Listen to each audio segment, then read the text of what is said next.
Listen close because this story starts the way all great empires collapse, with blood, fire, and a king who chose mercy when the world demanded murder. They called him Valor, the Destroyer, the Wolf King, the man who crushed rebellions before breakfast and buried traitors before sunset. But the night those border villages burned, that was the night he made the one mistake no conqueror survives.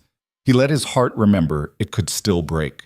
If you want to know how love destroys kingdoms faster than any army, stick around till the end. Drop your city in the comments and smash that like. Let's see where my tribe's watching from tonight. The smoke reached Iron Hollow 3 hours before the refugees did.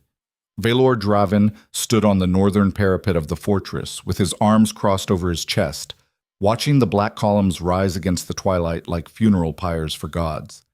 The wind carried ash and the smell of burning wheat. Somewhere down in those valleys, entire villages were turning to cinder while he stood here doing absolutely nothing to stop it. Commander Kale approached from behind, boots scraping stone. The man knew better than to speak first. Valor didn't turn around. What are the casualties? Unknown, my lord. The southern scouts haven't returned. Kale's voice carried the weight of a man delivering news he knew would land poorly. But the villages of Thornmere and Blackwater are gone, completely razed. The warlord Gareth pushed through the border defenses like they were made of smoke. Gareth? Valor let the name settle on his tongue like poison he'd been expecting to taste eventually. The southern warlord who'd spent 2 years consolidating power through brutality and forced marriages. A man who believed the world owed him territory simply because he could take it. How many men does he have? 600, maybe more. He's burning everything between here and the Southmark River. Kale hesitated. My lord, if we mobilize now, we do nothing. The commander's silence spoke louder than any argument. Valor could feel the tension radiating off the man like heat from coals. Good soldiers hated watching innocent people die. Great soldiers understood that sometimes you had to let fire burn itself out before you drowned it. He's baiting us, Valor said quietly. Gareth wants us to march our forces south into open territory where his cavalry can flank us. He wants us angry and stupid. We give him neither. But the villagers are already dead or running. Valor turned to face his commander, and even Kael, who'd served beside him through 5 years of savage warfare, flinched slightly at the expression in those amber eyes. We move when I say we move, not before. Understood? Kael's jaw worked. Understood. Valor dismissed him with a gesture and returned his attention to the smoke. Somewhere in his chest, beneath the scar tissue and the calcified rage that had kept him alive through countless battles, something twisted. Not guilt. He'd burned that emotion out of himself years ago when they'd killed his brother, but something close to it. Something that whispered he was becoming the very thing he'd once sworn to destroy. He ignored it the way he ignored everything that didn't serve survival. The girl arrived 2 hours after midnight. Valor had moved to the war room, spreading maps across the table while his generals argued strategy in low, tense voices. Lord Cassius wanted to fortify the northern pass. General Thorne insisted they needed to send envoys south to negotiate terms before the conflict escalated into full war. Idiots, all of them, treating warfare like a game of stones instead of blood. The doors burst open hard enough to crack against the wall. A young scout stumbled through, breathing hard, his face streaked with soot and sweat. My lord, there's someone at the gates. Valor didn't look up from the map, then let the guards handle it. My lord, she came out of the forest, alone. The scout swallowed hard. She has blood on her face and she's asking for sanctuary. Every general in the room went quiet. No one came out of the Frostbane forest alone. Not unless they were already dead and just hadn't realized it yet. That wilderness had swallowed entire patrols. Wolves the size of war horses hunted those black pines. Men who entered looking for shortcuts were found weeks later with their throats torn out and their bones scattered across the snow. Valor finally raised his head. What did you say? She came from the south, through the forest. The scout's voice cracked slightly. She says the warlord Gareth is hunting her. She says her uncle sold her in a marriage contract and she'd rather die here than go back. The room erupted into overlapping voices. General Thorne immediately declared it was obviously a trap. Lord Cassius argued they couldn't turn away a woman fleeing violence without losing the loyalty of every village in the territory. Someone else suggested interrogating her for information about Gareth's forces before deciding. Valor raised one hand and silence crashed down like an executioner's blade. "Bring her to me, now!" "My lord, if this is a trick," Thorne began, "then I'll kill her myself." Valor's tone carried no anger, no heat, just flat certainty. "Move." The generals scattered. Valor remained at the table, studying the maps without really seeing them. His instincts were screaming warnings. Women didn't survive the forest. Refugees didn't ask for sanctuary in a kingdom famous for executing traitors and burying spies. Something about this entire situation felt wrong, in a way he couldn't articulate. But he was curious, and curiosity had always been his most dangerous weakness. She entered the war room flanked by 4 guards, and Valor understood immediately why the scout had sounded shaken. The woman was a disaster. Her dress, probably expensive once, hung in tatters around her legs. Dried blood streaked across her cheek and throat, rust dark against pale skin. Her feet were bare and torn, leaving faint red prints on the stone floor. Black hair tangled around her shoulders like she'd been dragged backward through thorns. But her eyes. Gods above and below, her eyes. She looked at Valor like she was already dead and just waiting for him to make it official. Not with fear, not with defiance, with the kind of exhausted acceptance that only comes after surviving something that should have killed you. It was the same expression he'd seen on his own face in mirrors after burying his brother. "State your name," Valor said. "Seraphina Vale." Her voice came out hoarse but steady. "My uncle sold me to the warlord Gareth 3 months ago. Tonight Gareth burned the villages that refused to hand over supplies for his army. I ran. Why here? Because you're the only king within 3 territories who's more terrifying than he is." Seraphina met his gaze without blinking. "I figured if I was going to die tonight, I'd rather it be quick." Several of the generals shifted uncomfortably. Valor almost smiled. Almost. "You walked through the Frostbane forest alone at night. I ran through it."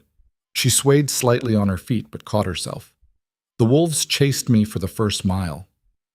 Then they stopped. Nothing stops those wolves. Something did." Seraphina's hand moved unconsciously to her shoulder, where the dress was torn and 4 parallel scratches carved through skin. "One of them marked me. After that, the others just watched, like I'd already been claimed." The room went silent. Lord Cassius spoke first, his voice careful.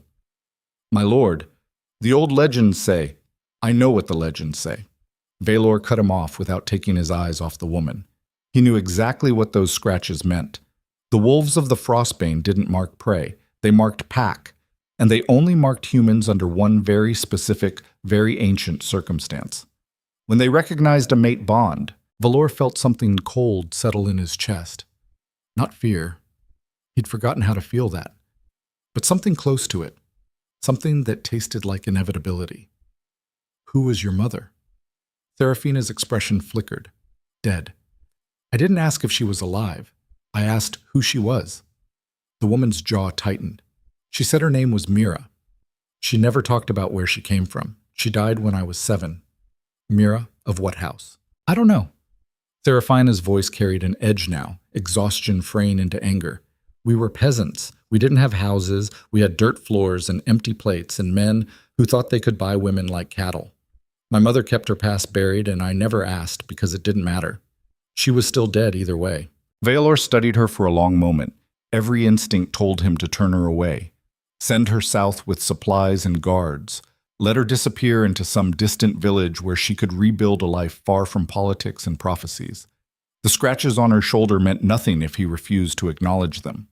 Legends only had power when people believed in them. But he'd seen those eyes, and he recognized the look of someone who'd already survived hell. "You'll stay here tonight," he said finally. "We'll discuss terms in the morning." "Terms?" Seraphina repeated. "Sanctuary isn't free. If you want my protection, you'll earn it." His tone remained flat, giving nothing away. My empire doesn't shelter the weak. It uses them or buries them. Decide which you prefer. For a moment, he thought she might spit at him. He could see the fury building behind those exhausted eyes, the words forming on her tongue. Then something shifted. The anger transformed into something colder, something calculated. Fine, she said quietly. What do you need me to do? Velor gestured to the guards. Take her to the south tower. 3rd floor. Post 2 men at the door.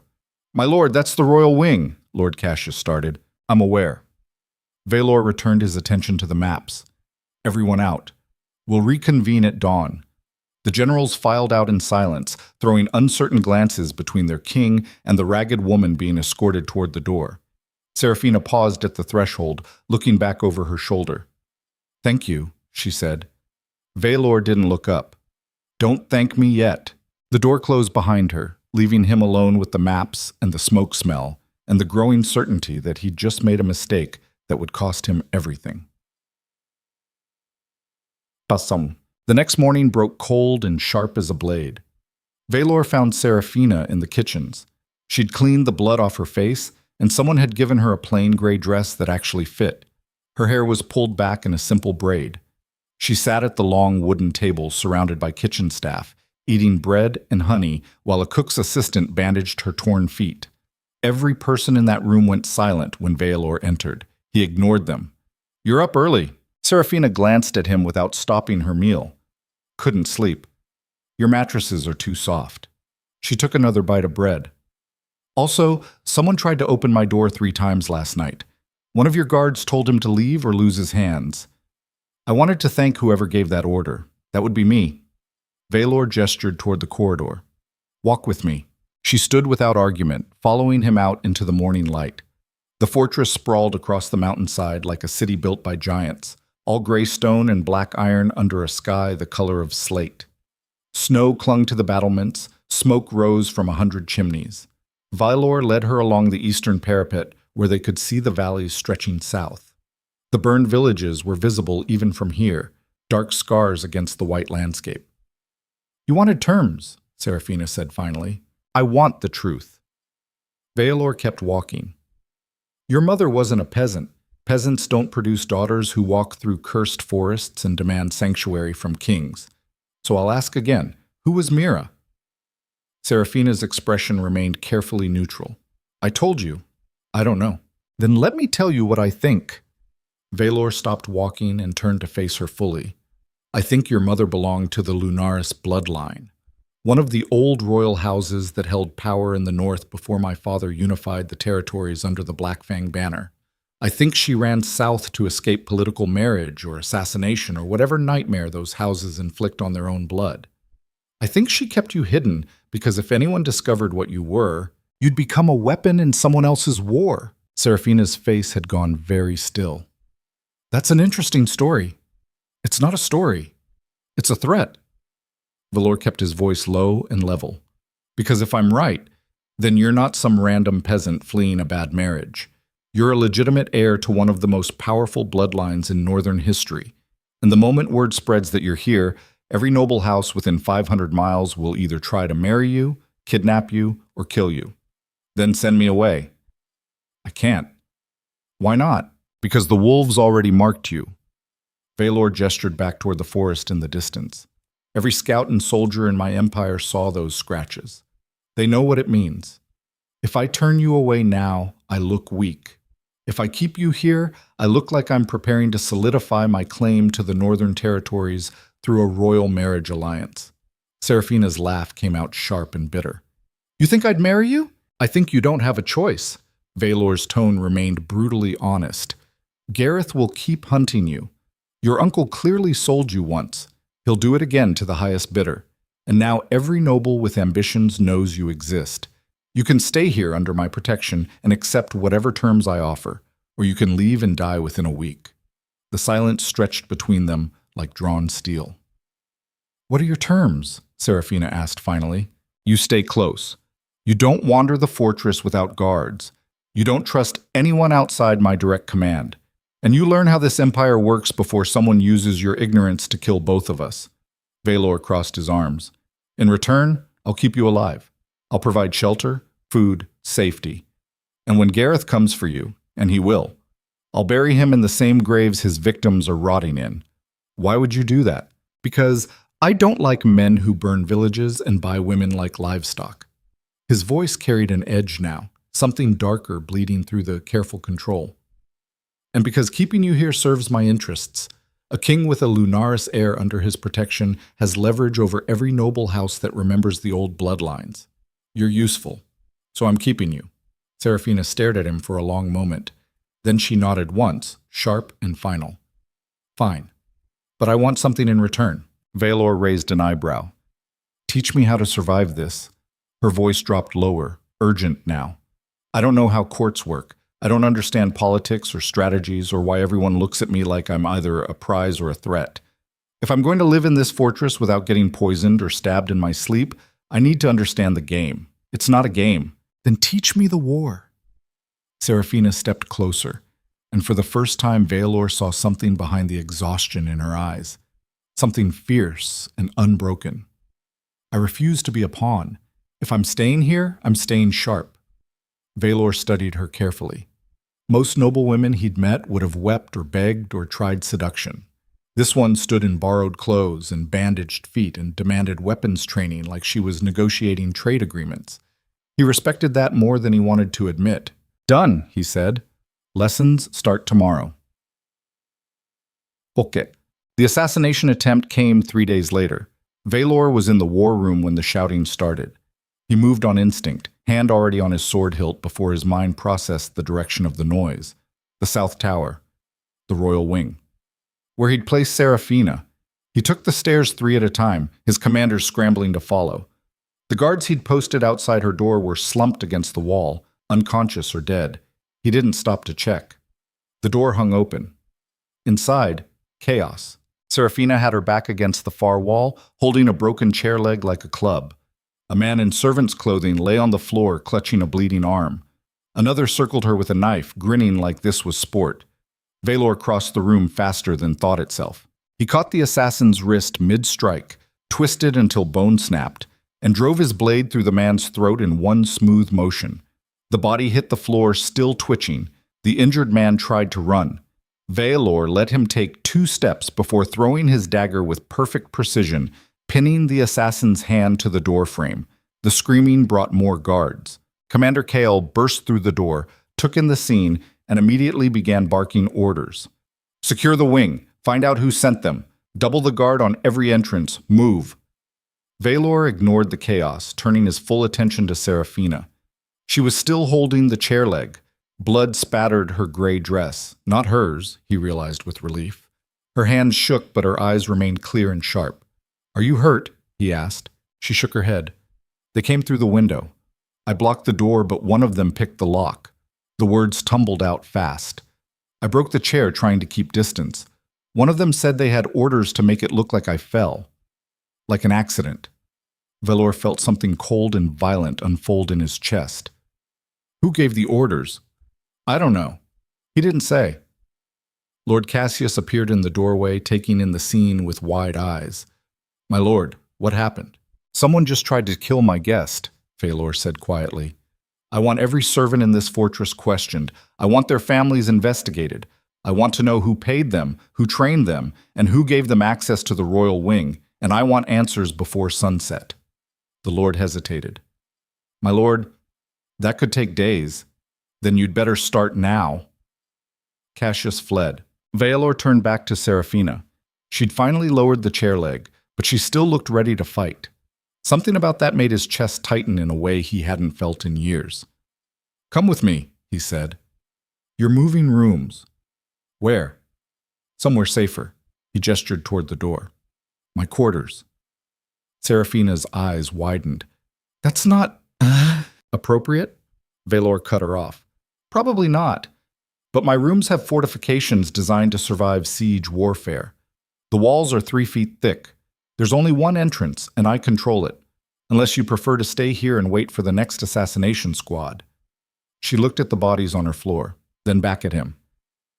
Fine, she said, but I'm keeping the chair leg. Valor almost smiled. Fair enough.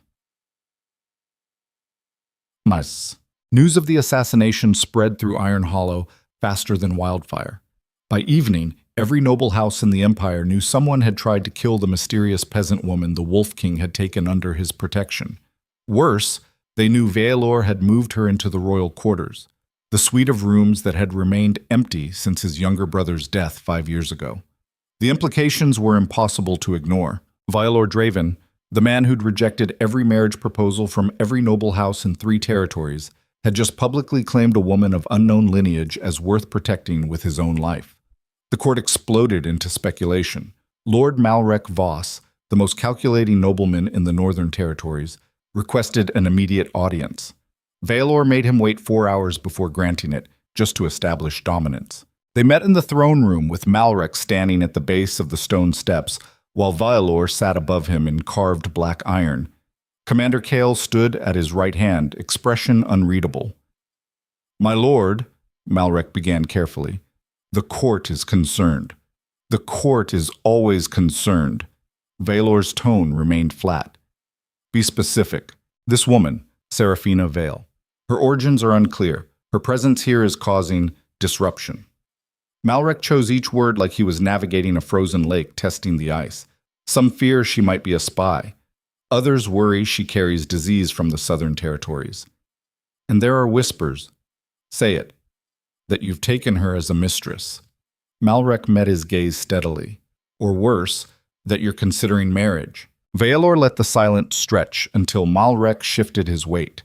Then he leaned forward slightly. "What I do with my personal life is not subject to court approval." The edge in his voice could have drawn blood. "Seraphina Vale is under my protection. Anyone who touches her will answer to me personally. Is that clear?" "My lord, we only wish to protect your reputation." "My reputation is built on bodies, Malrek." Veilor stood, and even the lord took an involuntary step backward. "I've held this empire through 5 years of rebellions, assassinations, and border conflicts. I've executed traitors from noble houses that claimed bloodlines older than the mountains themselves. Do you honestly believe one peasant woman threatens what I've built?" "No, my lord, but—" "Then this conversation is over." Veilor descended the steps, forcing Malrek to retreat or be run over. "Tell the court that if they have concerns about my choices, they're welcome to voice them, right before I have them arrested for sedition." He left Malrek standing there, pale and furious. Kael caught up to him in the corridor outside. "That was unwise, my lord." "Probably." Veilor kept walking. "But necessary. You've made him an enemy. He was already an enemy. Now he just knows I'm aware of it." Veilor pushed open the door to his quarters without slowing. The difference is survival. Inside, he found Seraphina curled in one of the massive chairs by the fire, wrapped in furs someone had brought her. She'd been reading one of the old military histories from his personal collection, but set it aside when he entered. "I heard shouting," she said quietly. Veilor poured himself a drink from the cabinet. "Just politics. It was about me. It was about control." He drank. "Malrek wants to know if you're a threat or an opportunity." I didn't give him an answer. "What am I?" Veilor looked at her over the rim of his glass. "Honestly, I don't know yet." The fire crackled between them. Outside, snow began to fall against the windows. "They tried to kill me because of you," Seraphina said, finally, "because being under your protection makes me dangerous to people who want you weak." "Yes. Then teach me faster." Her voice hardened. "Because I refuse to die for someone else's politics." Veilor set down his glass. "We start tomorrow. Real training, combat, strategy, court maneuvers, everything." "Everything?" "Everything." He met her gaze steadily. "Because Malrek is right about one thing. Keeping you here has made you a target, and the only way you survive that is by becoming more dangerous than the people hunting you." Seraphina stood, moving closer to the fire. The light caught the sharp angles of her face, the determination in her eyes.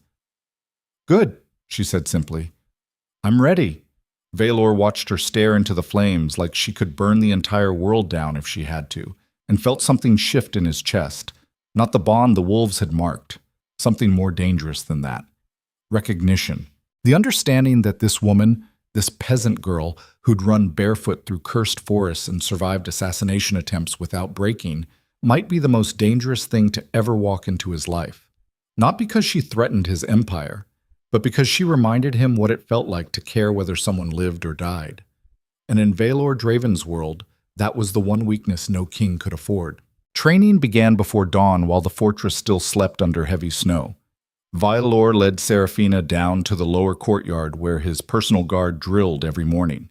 The space was carved from raw mountain stone, open to the sky but sheltered from wind by high walls. Torches burned in iron brackets, throwing shadows across packed earth stained dark from years of blood and sweat. 20 warriors stopped mid-exercise when their king appeared with the peasant woman at his side. Commander Kale approached, his expression carefully neutral. "My lord, the men weren't expecting. They'll adjust." Valor gestured toward the weapon racks lining the eastern wall. "Serafina needs combat training, real training, not the decorative nonsense noblewomen learn for ceremonies." Kale's eyes widened fractionally. "My lord, she has no foundation, no muscle memory. Starting her here with the royal guard is exactly where she needs to start." Valor's tone left no room for argument. "She survived 2 assassins with a broken chair leg. I want to see what she can do with an actual weapon." The silence that followed carried weight. Every warrior in that courtyard understood what their king was really saying. This woman wasn't a temporary guest or political hostage. She was being trained like someone who would stand on battlefields, someone worth keeping alive through warfare. Several of the men exchanged glances. Valor ignored them. Serafina moved toward the weapons without waiting for permission, her bare feet soundless on cold stone. She'd refused the soft slippers the servants kept offering, claiming she couldn't feel the ground properly through silk. Now she stood before the racks studying blades and staffs with an intensity that suggested she understood exactly how fragile her survival had become. "That one." Valor pointed to a short sword, well-balanced and light enough for someone without trained strength. Not the decorative blade, the one beside it. Steel, not ceremony. Serafina lifted the weapon, testing its weight. The metal caught firelight as she turned it slowly, examining the edge. When she looked back at Valor, something had shifted in her expression. Not confidence. Hunger. "Show me," she said. Kale stepped forward. "My lord, perhaps I should—" Number 5. Valor drew his own blade in one smooth motion, the sound of steel clearing leather cutting through morning air. "I'll do it." The courtyard went absolutely silent. Kings didn't spar with untrained peasants. Kings didn't waste time on lessons that could be delegated to any capable soldier. But Valor had stopped caring about appearances the moment he'd moved Serafina into his quarters. If the court wanted to whisper about impropriety, let them. He'd executed nobles for less than whispers before. Besides, he wanted to see what she was made of when the fear burned away and only survival remained. "First rule," Valor said, circling her slowly, "everything you know about fighting is wrong. Peasant brawls are chaos. Soldiers fight with discipline. The difference is what keeps you breathing when someone better trained wants you dead." Serafina tracked his movement, turning to keep him in sight. "What's the second rule?" "Don't die." He moved without warning, blade sweeping toward her in a controlled arc that would stop inches from contact.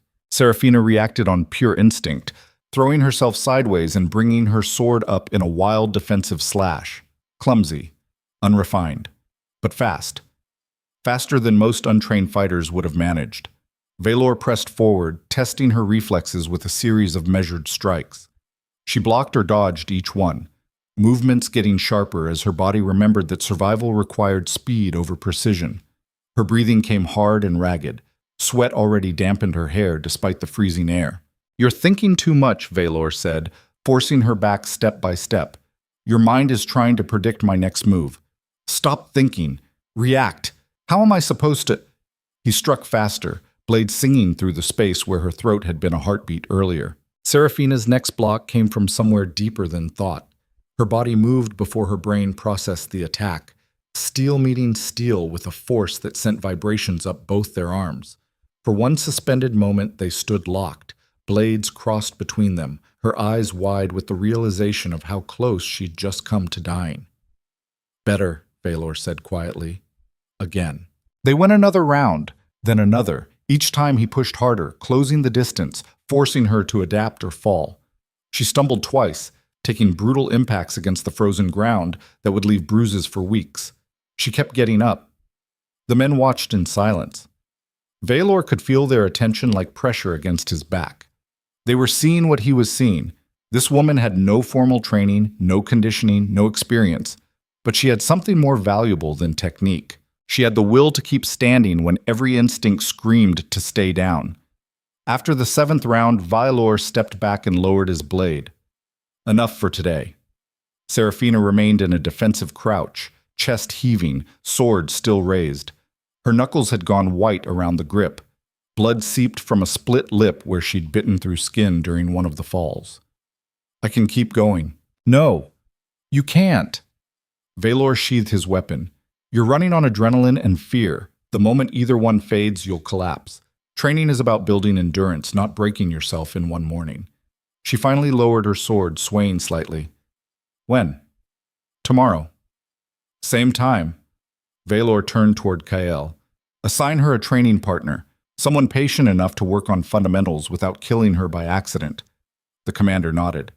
And tonight's council meeting? Cancelled. Valor was already walking toward the stairs. I have research to do. He left Serafina standing in the courtyard, surrounded by warriors who just watched their king personally train a peasant woman like she was being groomed for warfare instead of marriage. The rumors would spread by noon. Valor didn't care. He had bigger problems to handle than gossip. The archives occupied the lowest level of the fortress, carved directly into mountain stone and sealed behind iron doors that required 3 separate keys to open. Valor descended alone, carrying a torch, and the growing suspicion that Serafina's survival was far less accidental than she believed. Dust covered everything. The air tasted like old paper and cold mineral darkness. Rows of shelves disappeared into shadow, loaded with documents dating back 200 years to when his grandfather first unified the northern territories under Black Fang rule. Valor moved to the genealogy section, pulling volumes that detailed the bloodlines of every major house that had existed before the unification. Most were extinct now, their lands absorbed, their names forgotten. But a few had survived through strategic marriages or by disappearing entirely from political record. The Lunaris house was listed in a volume so old the leather binding cracked when he opened it. He read by torchlight, tracing lineages that twisted through generations of arranged marriages and political alliances. The Lunaras had been powerful once, controlling 3 territories and maintaining close ties with houses across the entire northern region. Their bloodline supposedly carried some ancient claim to sovereignty that predated even his own family's rise to power. Then, 23 years ago, the entire house collapsed in a single night. The official record was sparse. Internal conflict, assassination. The lord and lady both dead, their fortress burned, their lands divided among neighboring houses who'd circled like wolves scenting blood. No mention of children, no survivors listed. But Valor had learned long ago that official records only contained the truths people wanted remembered. He kept searching until he found a marginal note written in his father's hand. One daughter survived, disappeared south with a servant. Searches unsuccessful. Line considered extinct. The dates matched. Mira would have been 17 when she fled, young enough to disappear into common life, smart enough to keep her daughter ignorant of royal blood that would only paint a target on her back. Valor closed the volume, his mind already calculating implications. If Serafina truly carried Lunaris blood, she represented something far more dangerous than a refugee or potential mistress. She was a living claim to territories his father had absorbed through force. Noble houses who still resented Black Fang rule could rally around her as a legitimate alternative to his throne, which meant every powerful lord in the empire had 2 choices: marry her to gain legitimacy or kill her to eliminate the threat. Valor had made a 3rd choice: keep her close enough to control, protected enough to survive, and useful enough that removing her would cost more than keeping her alive. It was the same strategy that had kept him on the throne through 5 years of rebellions and assassination attempts. Survival wasn't about being the strongest. It was about making yourself more valuable alive than dead. The question was whether Serafina understood that yet, or if she still believed protection came without a price. Debts. He found her in his quarters that evening, curled in the same chair by the fire, with another book from his collection. She'd bathed and changed into clean clothes, dark wool this time, practical and warm. The bruises from training were already visible on her arms. She'd wrapped her battered feet in strips of linen. "You should be resting," Valor said, pouring himself a drink. "I've been resting." She didn't look up from the book. "Reading about the Blood Rebellion. Your brother died during that conflict." Valor's hand tightened fractionally on the glass. "Yes. The book says he was captured by rebel forces during a siege, that you negotiated for his return." She finally raised her eyes to meet his. "It says the rebels sent him back in pieces." "They did." The fire crackled into the silence. "Is that when you stopped showing mercy?" Serafina's voice carried no judgment, just curiosity. "When you became the Wolf King everyone fears?" Valor took a long drink before answering. "I became what the Empire needed me to be. Mercy is weakness when your enemies interpret it as permission to kill your family, so you killed them first. I killed everyone who supported them, everyone who knew about the plot, everyone who might have prevented it and chose silence instead." He set down his glass with deliberate control. "I burned their houses, scattered their children, made sure anyone who thought about rebellion understood exactly what it would cost them. And it worked. It kept us alive." Valor moved to the window, looking out over the dark fortress. Sometimes survival requires becoming something worse than the thing trying to kill you. Serafina closed her book. "Is that what you're doing with me?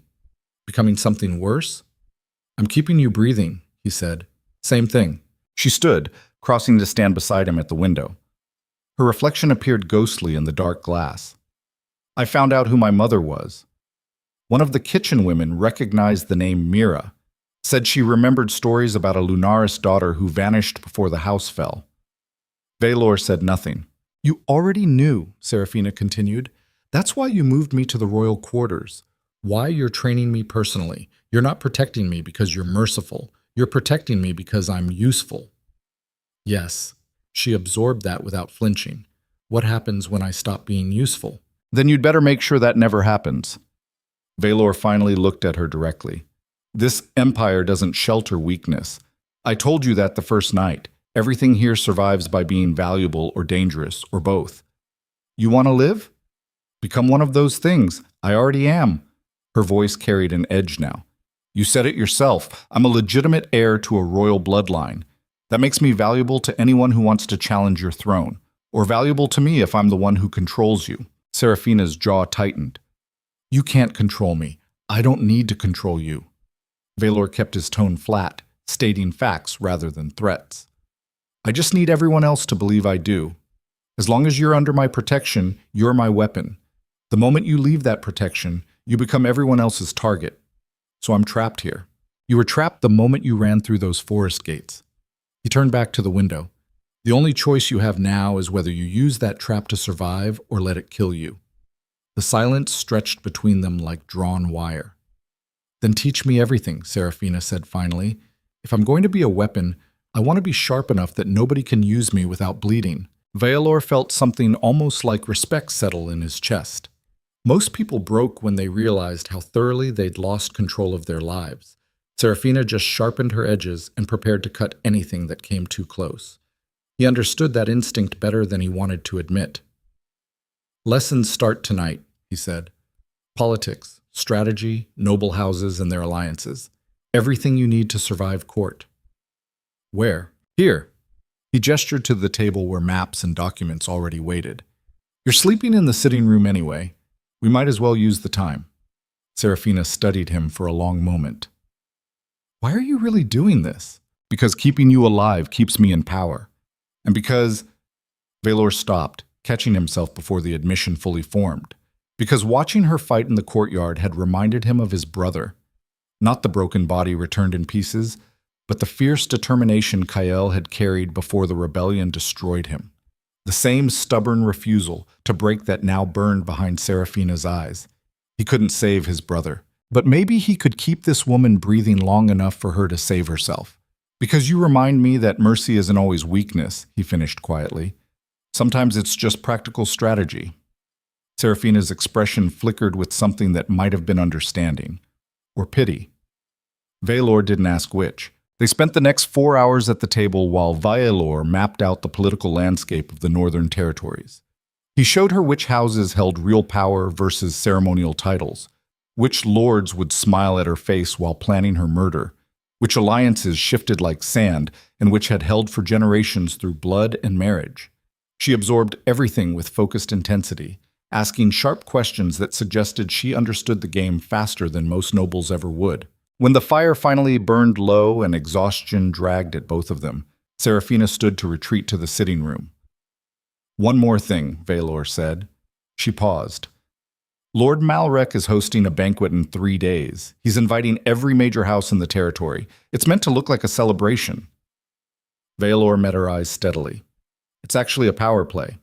He wants to see how the nobility reacts to your presence, whether they accept you or challenge you. Will you be there? I'll be sitting on the throne watching everyone who wants us dead pretend to be loyal." His voice carried an edge. "You'll be standing beside me, visible, protected, exactly where Malrek wants you so he can measure the threat you represent." Serafina's breath came slightly faster. "And if someone tries to kill me again, then I'll kill them first." Valor's tone remained flat, stating simple fact. "But you need to understand something. The moment you walk into that hall beside me, you're declaring yourself part of this court. There's no going back after that." There was never any going back. She said it without hesitation.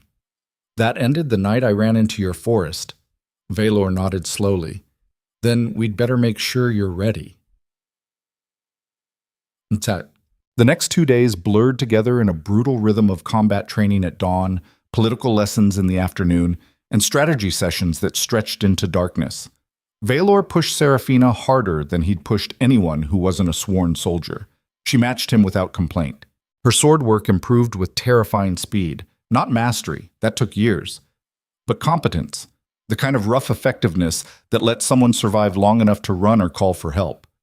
Kael started watching her training sessions with an expression that suggested professional respect mixing with unease.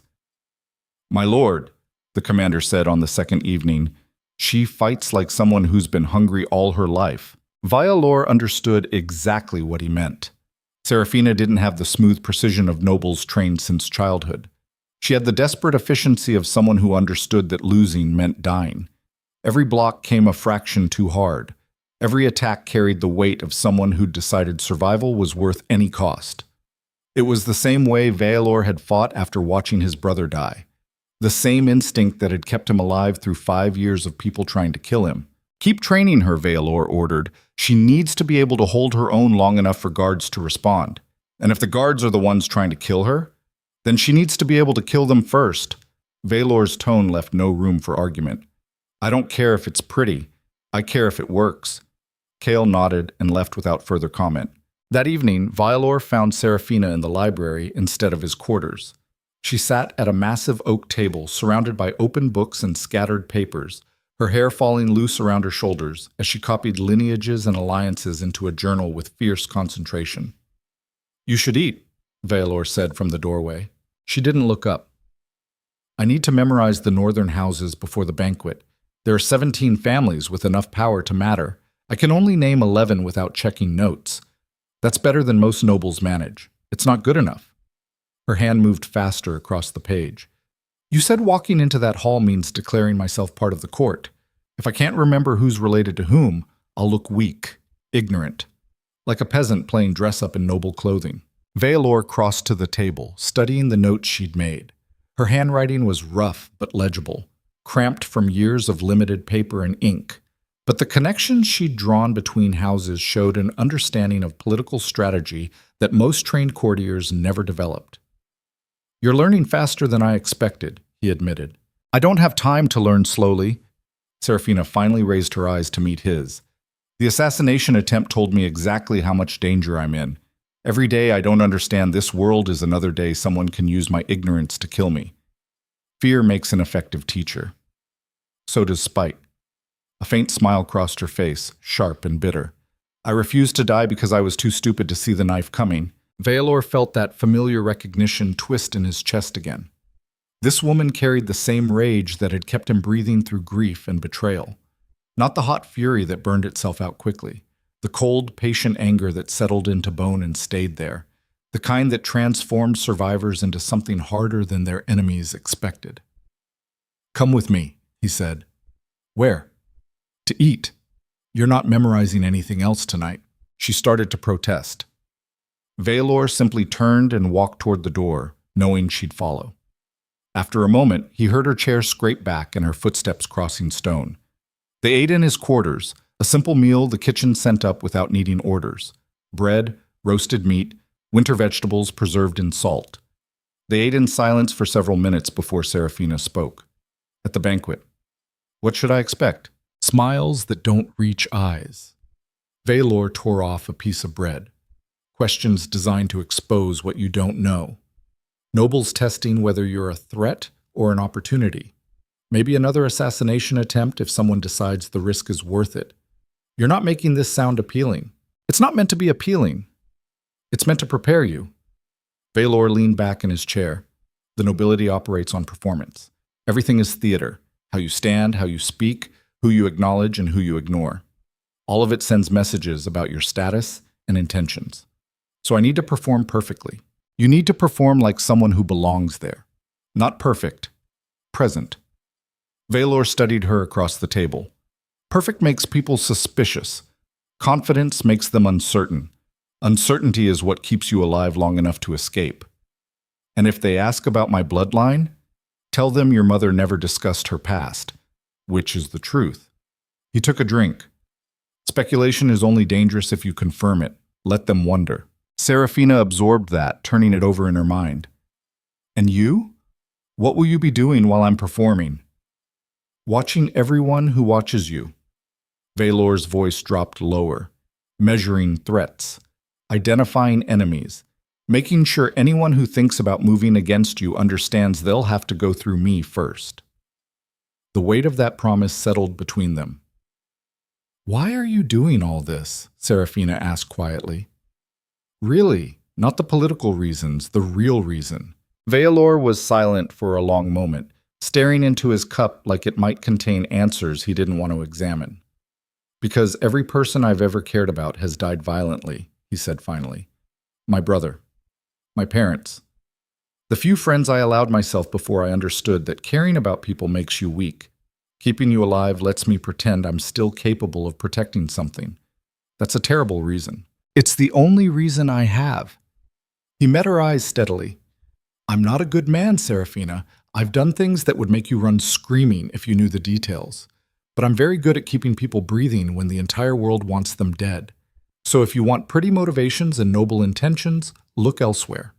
What I'm offering is survival, nothing more." Serafina held his gaze without flinching. "I don't need pretty motivations. I need to live long enough to become dangerous.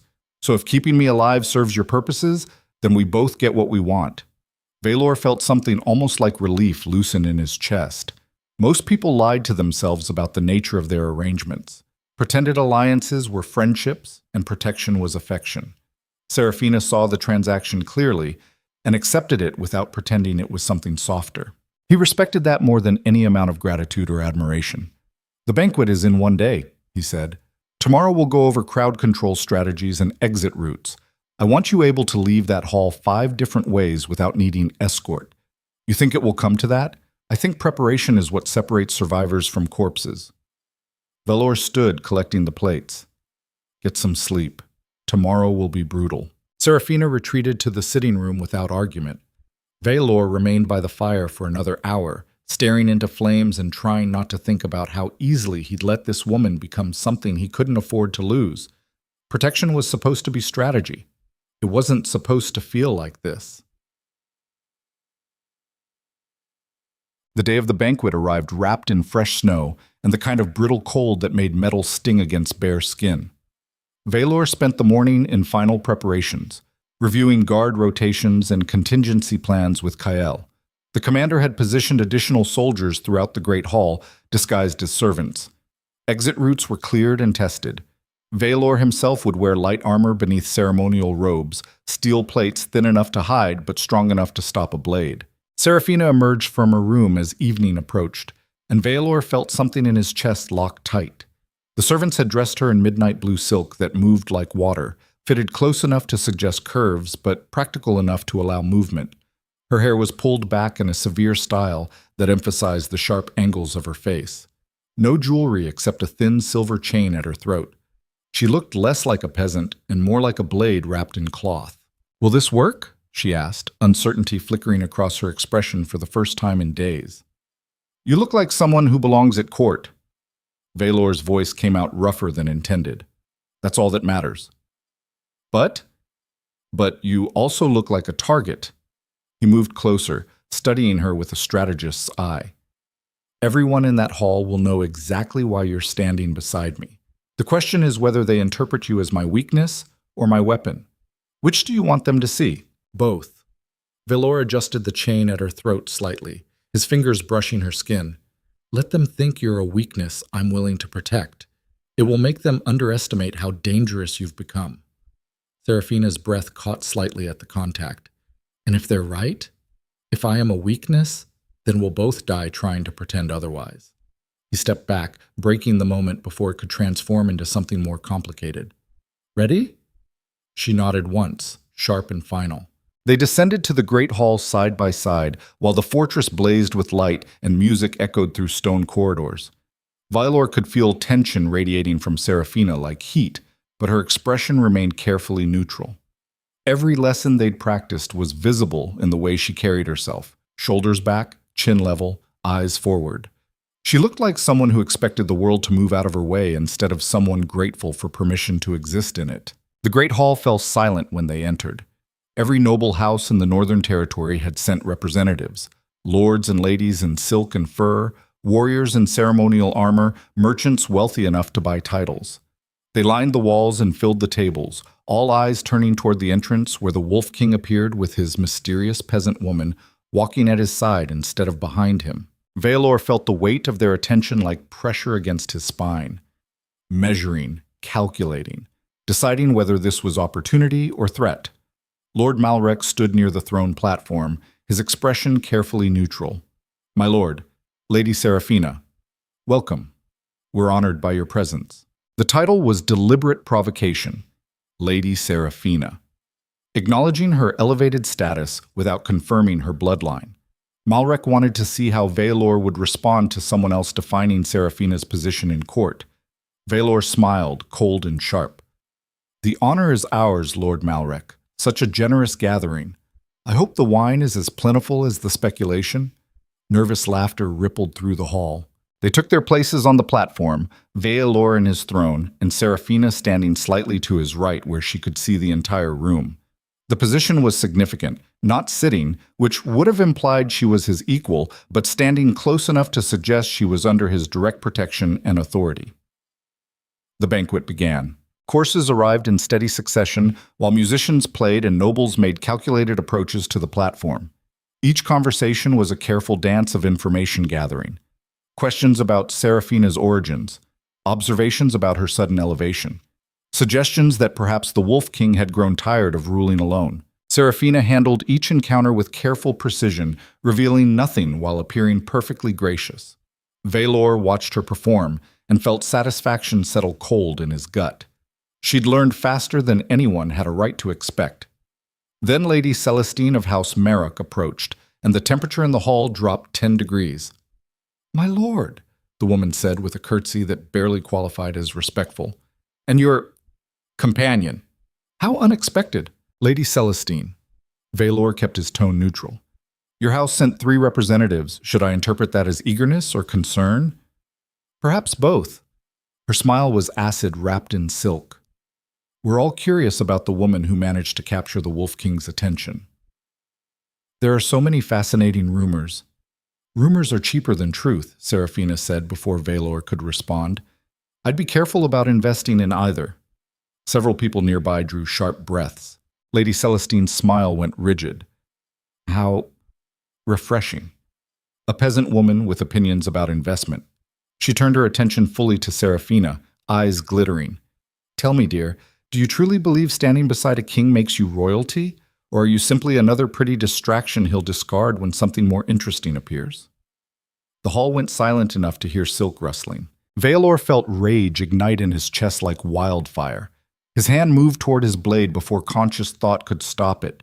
But Serafina moved faster. She stepped forward, closing the distance until she stood inches from Celestine with her head held high and her voice carrying across the hall with cutting precision. I believe standing beside a king requires more courage than hiding behind noble titles and inherited wealth. I believe surviving assassination attempts and learning combat in 2 days demonstrates more value than a lifetime of court gossip. And I believe anyone who mistakes mercy for weakness has never actually experienced either. She paused, letting the words settle. So, no, Lady Celestine, I don't think standing beside a king makes me royalty. I think surviving what your kind sends to kill me makes me dangerous. There's a difference. The silence that followed felt like the moment before lightning strikes. Then Valor laughed. It was a sound most of the court had never heard. Genuine amusement instead of calculated intimidation. The Wolf King laughing at a noble being verbally eviscerated by a peasant woman. The implications shattered whatever remained of court protocol. Well said. Valor stood, moving to place himself beside Serafina. Lady Celestine, I believe you have your answer. My companion speaks for herself, and anyone who interprets that as weakness is welcome to test the theory personally. Celestine went pale. My lord, I meant no disrespect. Of course not. Valor's smile could have drawn blood. You were simply curious. We're all curious about so many things, like which noble houses might have funded those assassins, or who benefits most from destabilizing my authority. Such fascinating speculation. He let the threat hang in the air like smoke. Celestine retreated with as much dignity as she could salvage, which wasn't much. The crowd parted to let her pass. Valor turned to Serafina, lowering his voice. That was reckless. That was necessary. Her eyes still burned with leftover fury. You said I needed to show I belonged here. Letting her mock me in front of the entire court would have undermined everything we've built. She was right. Valor hated how right she was. But admitting that would... The explosion shattered the eastern wall in a roar of stone and fire. Glass erupted inward like deadly rain. Tables overturned. Screaming filled the hall as nobles fled in every direction. Smoke poured through the breach thick enough to choke. Somewhere in the chaos, soldiers were shouting orders that no one could hear. Valor's instincts took over. He grabbed Serafina, pulling her behind the throne as debris rained down around them. His other hand found his blade, steel clearing leather, in one smooth motion. Through the smoke and chaos, shapes moved with purpose instead of panic. Armed men, dozens of them, pouring through the breach like they'd been waiting for the explosion as their signal. This wasn't assassination, it was an assault. Kael materialized beside them, armor scorched and face bleeding from a dozen shallow cuts. My lord, we need to evacuate. No. Valor's voice cut through the noise like a blade. This is exactly what they want. Chaos and retreat. We hold position. My lord, there are too many, then kill more of them. Valor pushed Serafina toward Kael. Get her to the north passage. Seal the door behind you. I'll deal with this. Serafina grabbed his arm. You can't fight them alone. I'm not alone. I have an entire fortress. He pulled free, already moving toward the breach. I just need time to use it. Valor, go, now. He didn't wait to see if she obeyed, already closing distance with the first attacker. The man wore no house colors, no identifying marks, just leather armor and a blade that moved with professional precision. Valor parried the opening strike and killed him with the counter, steel punching through ribs with brutal efficiency. The body dropped, and Valor was already moving to the next target. Training took over. Muscle memory built through years of survival. He moved through the smoke like death itself had taken human form, blade finding throats and hearts with mechanical precision. Men fell. More kept coming. Somewhere behind him he heard Kael shouting orders, organizing the scattered guards into defensive positions. The nobles had fled or were trying to. Bodies littered the floor, some attackers, some guests who'd been too slow to escape. Valor registered it all peripherally. His focus narrowed to the brutal arithmetic of violence. How many attackers?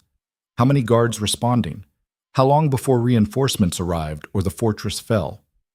Then he heard Serafina scream. The sound cut through battle noise like nothing else could. Not fear. Fury. Vialor spun to see her surrounded by 3 attackers near the throne platform. Kale was down, bleeding from a head wound. Seraphina had somehow acquired a blade, probably pulled it from a dead guard, and was holding position with wild, desperate efficiency. She wasn't winning, but she was still standing. Vaelor moved. He covered the distance faster than thought, rage burning away everything except the need to reach her before steel found flesh. The first attacker died without seeing him coming. The second turned just in time to catch Vaelor's blade through the throat. The third tried to run. Vaelor caught him. They went down together in a tangle of limbs and violence. Vaelor lost his sword in the fall, but kept moving on instinct, hands finding the man's throat and squeezing until bone cracked and breath stopped.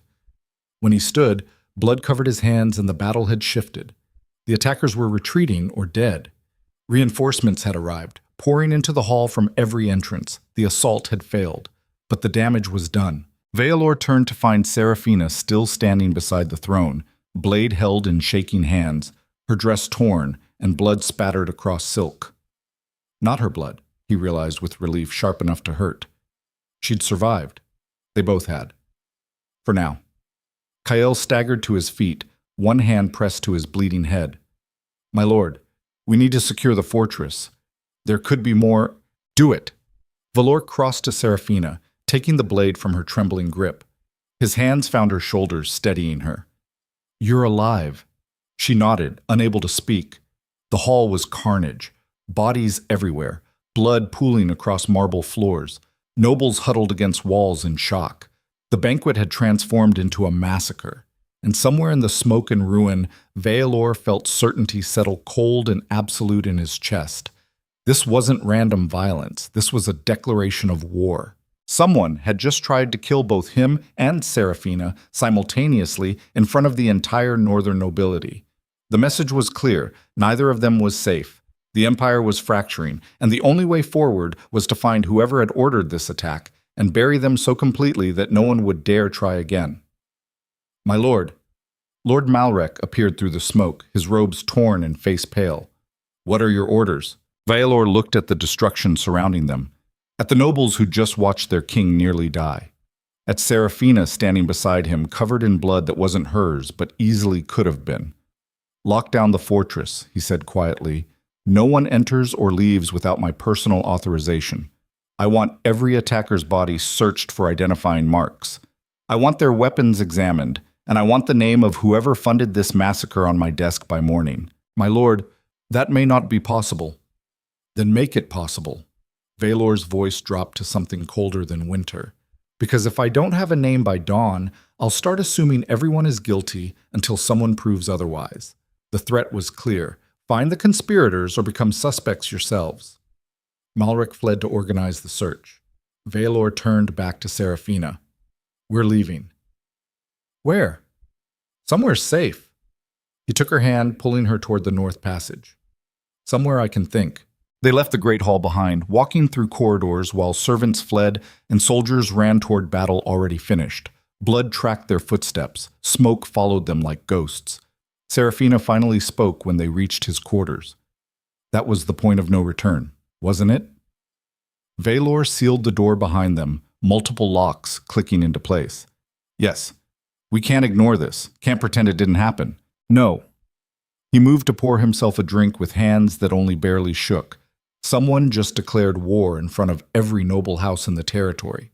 They wanted witnesses. They wanted the nobility to see that I'm vulnerable, that keeping you alive makes me weak.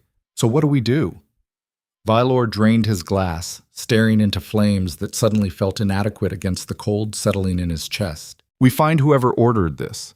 We destroy them so completely that it serves as a warning to anyone else considering rebellion. And we do it before they try again." His voice remained flat, emotionless despite the fury burning beneath. "Because the next attempt won't be in a crowded hall where we have guards and witnesses. It will be quiet, precise, and permanent." He turned to face Seraphina fully. "And if we're not careful, it will succeed." The interrogations began before dawn, while the fortress still bled smoke, and the dead remained uncounted in the great hall. Vaelor stood in the dungeon's 3 levels below ground, where stone-absorbed screams and torchlight made shadows dance like living things. 23 prisoners knelt in chains, their armor stripped away, their faces already showing the early marks of questioning that had started an hour ago when Kael's men dragged them down here. Not one of them had spoken yet. Violor walked the line slowly, studying each face with the kind of attention a butcher gives meat before deciding where to cut. These weren't hired thugs or desperate mercenaries. Their hands showed sword calluses earned through years of training. Their posture remained disciplined even in chains. Professional soldiers, the kind that cost real money to recruit and required loyalty that went deeper than coin. Someone with serious resources had funded this assault. Someone who understood that killing a king required more than rage and opportunity. It required planning, precision, and the kind of political protection that let you move 40 armed men into position without anyone raising alarms. The first prisoner was a man in his 30s with a scar cutting through his left eyebrow and eyes that tracked Valor's movement with the wariness of someone who'd survived interrogations before. "Name," Valor said quietly. The man said nothing. Violor nodded to Kael, who stood nearby with pliers and a brazier full of coals that glowed red-orange in the darkness. The commander moved with practiced efficiency, grabbing the prisoner's hand and positioning it against the stone floor. "I'll ask once more before things become unpleasant," Valor continued in the same calm tone. "Who paid you?" The prisoner's jaw tightened, his breathing quickened, but he remained silent. Kael applied pressure with the pliers, crushing the prisoner's smallest finger until bone cracked with a sound like green wood snapping. The scream echoed off stone walls. Other prisoners flinched in their chains. Violor waited for the screaming to fade into ragged breathing before speaking again. "You're trained well. I respect that. But training doesn't prepare you for how long I can keep you alive while taking you apart piece by piece." He crouched to eye level with the prisoner. "So let me be clear about your situation. You attacked my fortress. You tried to kill me in front of every noble house in the Northern Territories. The only question that matters now is whether you die quickly after giving me the information I need, or whether you spend the next 3 days discovering exactly how creative my commander can be with hot metal and sharp tools." The prisoner's face had gone gray with pain, sweat dripped from his hairline, but his eyes still held defiance. Valor stood. "Next finger." Kael moved the pliers. "Wait." The word came out as a gasp. "Wait, I'll talk. Smart choice." Valor gestured and Kael stepped back. "Who hired you?" The prisoner swallowed hard, his hand still trembling against stone. "We don't know names. We were contracted through an intermediary. Paid half up front, promised the rest when the job was finished." "Contracted by whom?" "I don't know." The man's voice cracked. "We never met the actual employer, just the intermediary, a merchant from the southern trade routes who operates out of Blackwater." "What was the target?" "Both of you." The prisoner's eyes flicked toward the ceiling like he could see through stone to where Serafina waited in Violor's quarters, the king and the woman. "We were told if both targets went down, payment would triple." Valor felt something cold settle deeper in his chest. The attack wasn't just political destabilization. It was elimination. Someone wanted both him and Serafina dead badly enough to offer fortune-level payment. "Who else knows about the contract?" Valor asked. "I don't understand." "Who else received the same contract?" Valor's tone remained flat. "You're professionals. You know how these operations work. No one hires a single squad for a target this valuable. They hedge their investment. So who else is coming for us?" The prisoner's silence was answer enough. "There are more teams," Valor said. "Not a question. Statement." The man nodded slowly. "At least 2 others that I know of. Maybe more. We were supposed to be the first attempt. If we failed, others would try different approaches." "When?" "I don't know. We only knew our own timeline." Valor straightened, his mind already calculating implications. Multiple assassination teams meant someone with resources that extended beyond the Northern Territories. Probably noble backing. Definitely political conspiracy at the highest levels. And the fact that the intermediary operated from Blackwater was significant. Blackwater was one of the villages Gareth had burned during his rampage south, which meant either the warlord was involved in the conspiracy or someone was using his violence as cover for their own operations. Both options led to the same conclusion. This went deeper than random rebellion. "Commander?" Valor turned to Kael. Send riders to Blackwater. Find this intermediary. Bring him back alive if possible. Dead if necessary. But I want confirmation. Kael nodded. And the prisoners?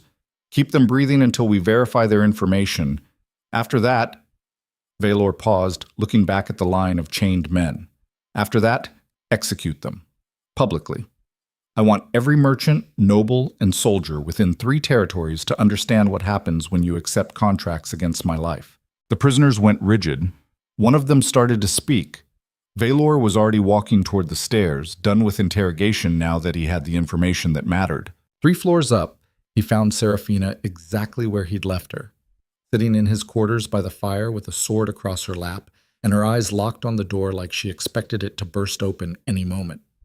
She'd changed into practical clothing, dark wool and leather that allowed movement. Her hair was pulled back tight. She looked less like a court lady and more like someone preparing for war. She stood when he entered. What did you learn? Multiple teams. Professional contracts. Someone wants us both dead and has the resources to keep trying until they succeed. Valor moved to the cabinet and poured himself a drink, his hands steady despite exhaustion dragging at his bones. We have maybe a week before the next attempt. So we find who hired them and stop this. It's not that simple. Valor drank, feeling the burn settle in his chest. Whoever ordered this has political protection high enough to operate without consequences. That means nobility. Probably multiple houses working together. Serafina absorbed that. Malrek. Maybe. He's the obvious choice, but obvious doesn't mean correct. Valor set down his glass. Malrek is calculating. He wouldn't risk open assault unless he was certain it would succeed. This attack was brutal but sloppy. Too many witnesses, too much chaos. It feels desperate. Then who? That's what we need to find out. And quickly. He crossed to the map still spread across his table from days ago. Because whoever it is, they know something we don't. Something that makes killing us worth the risk of exposure.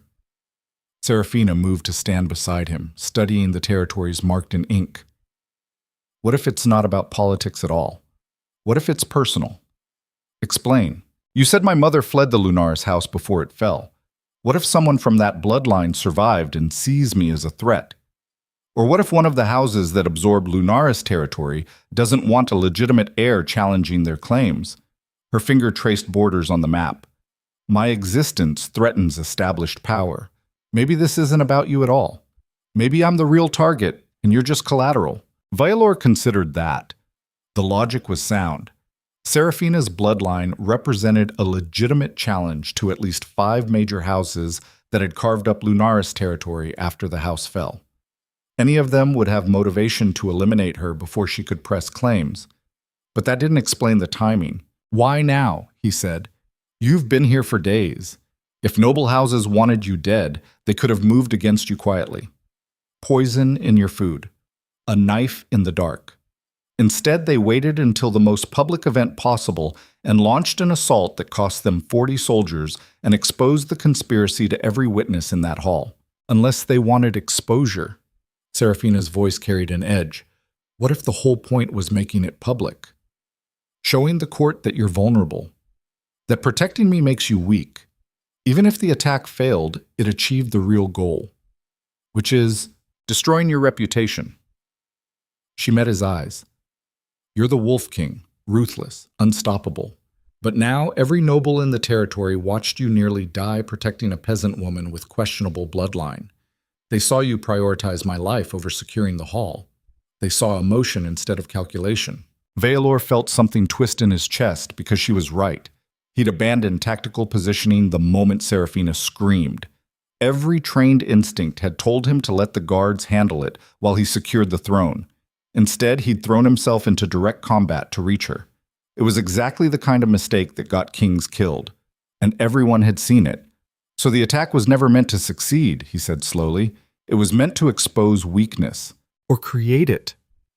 Serafina's expression had gone very still. Because now you have a choice. Keep protecting me and prove you're compromised. Or distance yourself and prove you're the ruthless king everyone fears. Either way, you lose. The silence stretched between them like drawn wire. There's a third option, Valor said finally. What?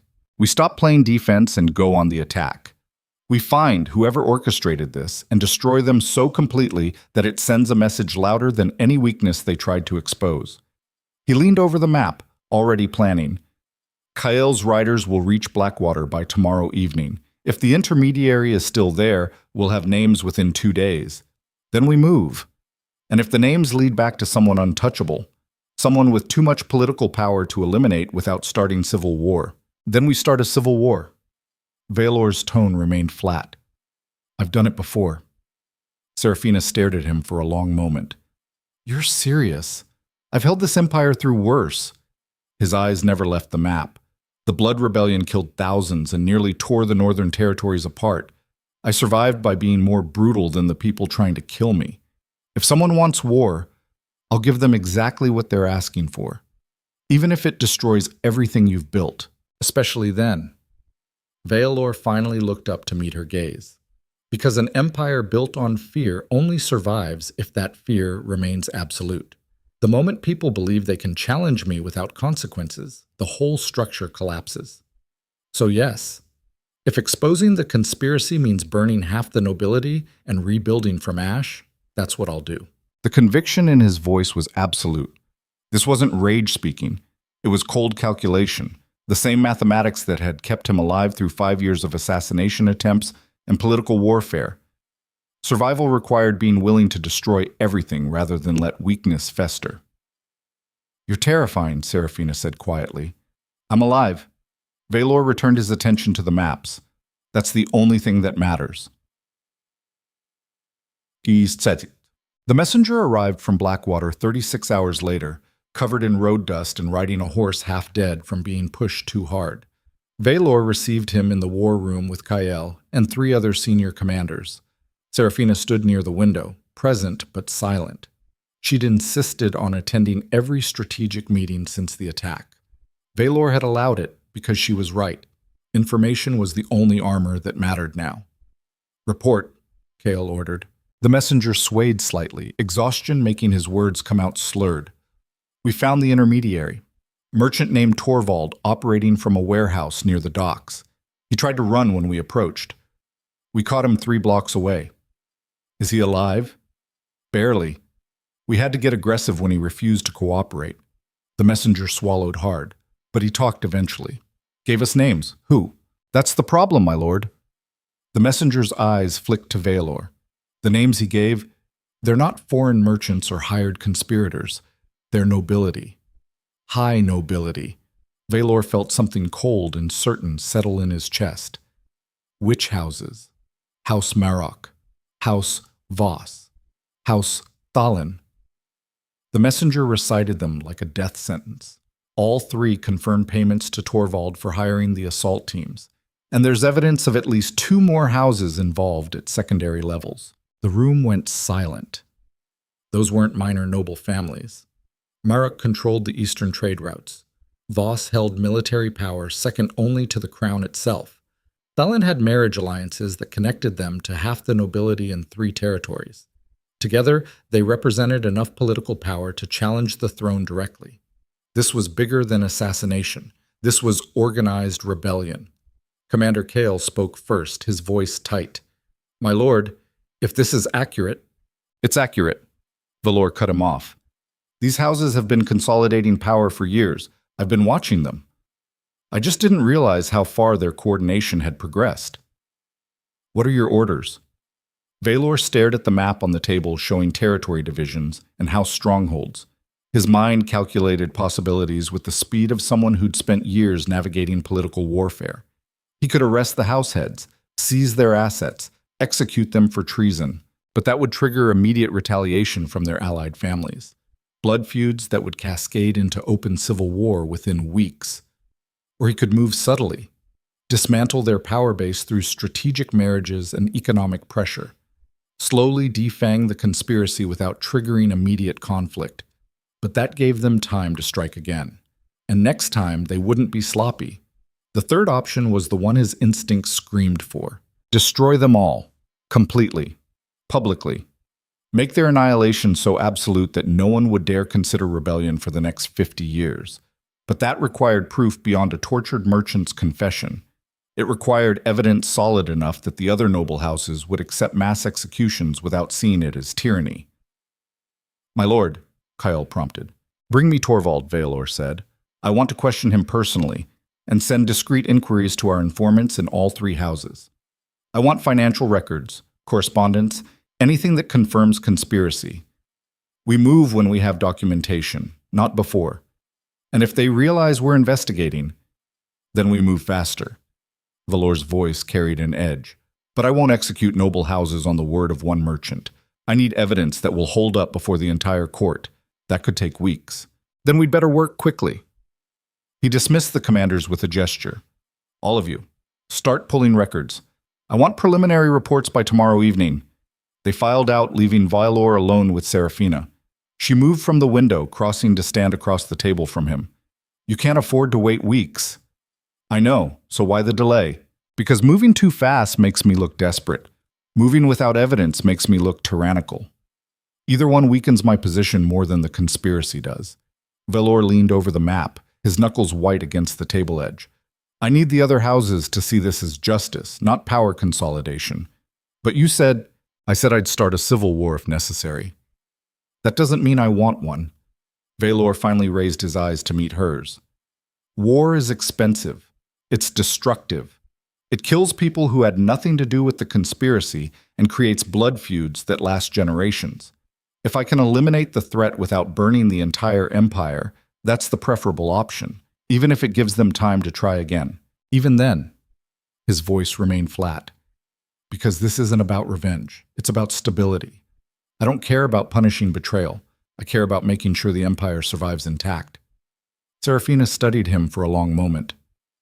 "You've thought about this before. Not this specific conspiracy, but the calculations. How many people you can kill before it stops being justice and becomes tyranny. Every day since I took the throne." Valor straightened, suddenly feeling the full weight of exhaustion he'd been ignoring. "Every single day I calculate how much violence is necessary versus how much is sustainable. It's the only way to rule something this broken." The admission hung between them. "When do we get Torvald?" Serafina asked. "Tomorrow. Kale's riders will bring him under heavy guard." Valor moved toward the door. "Until then, we wait." "Where are you going?" "To sleep. Or try to." He paused with his hand on the door. "You should do the same. Tomorrow is going to be brutal." But sleep didn't come.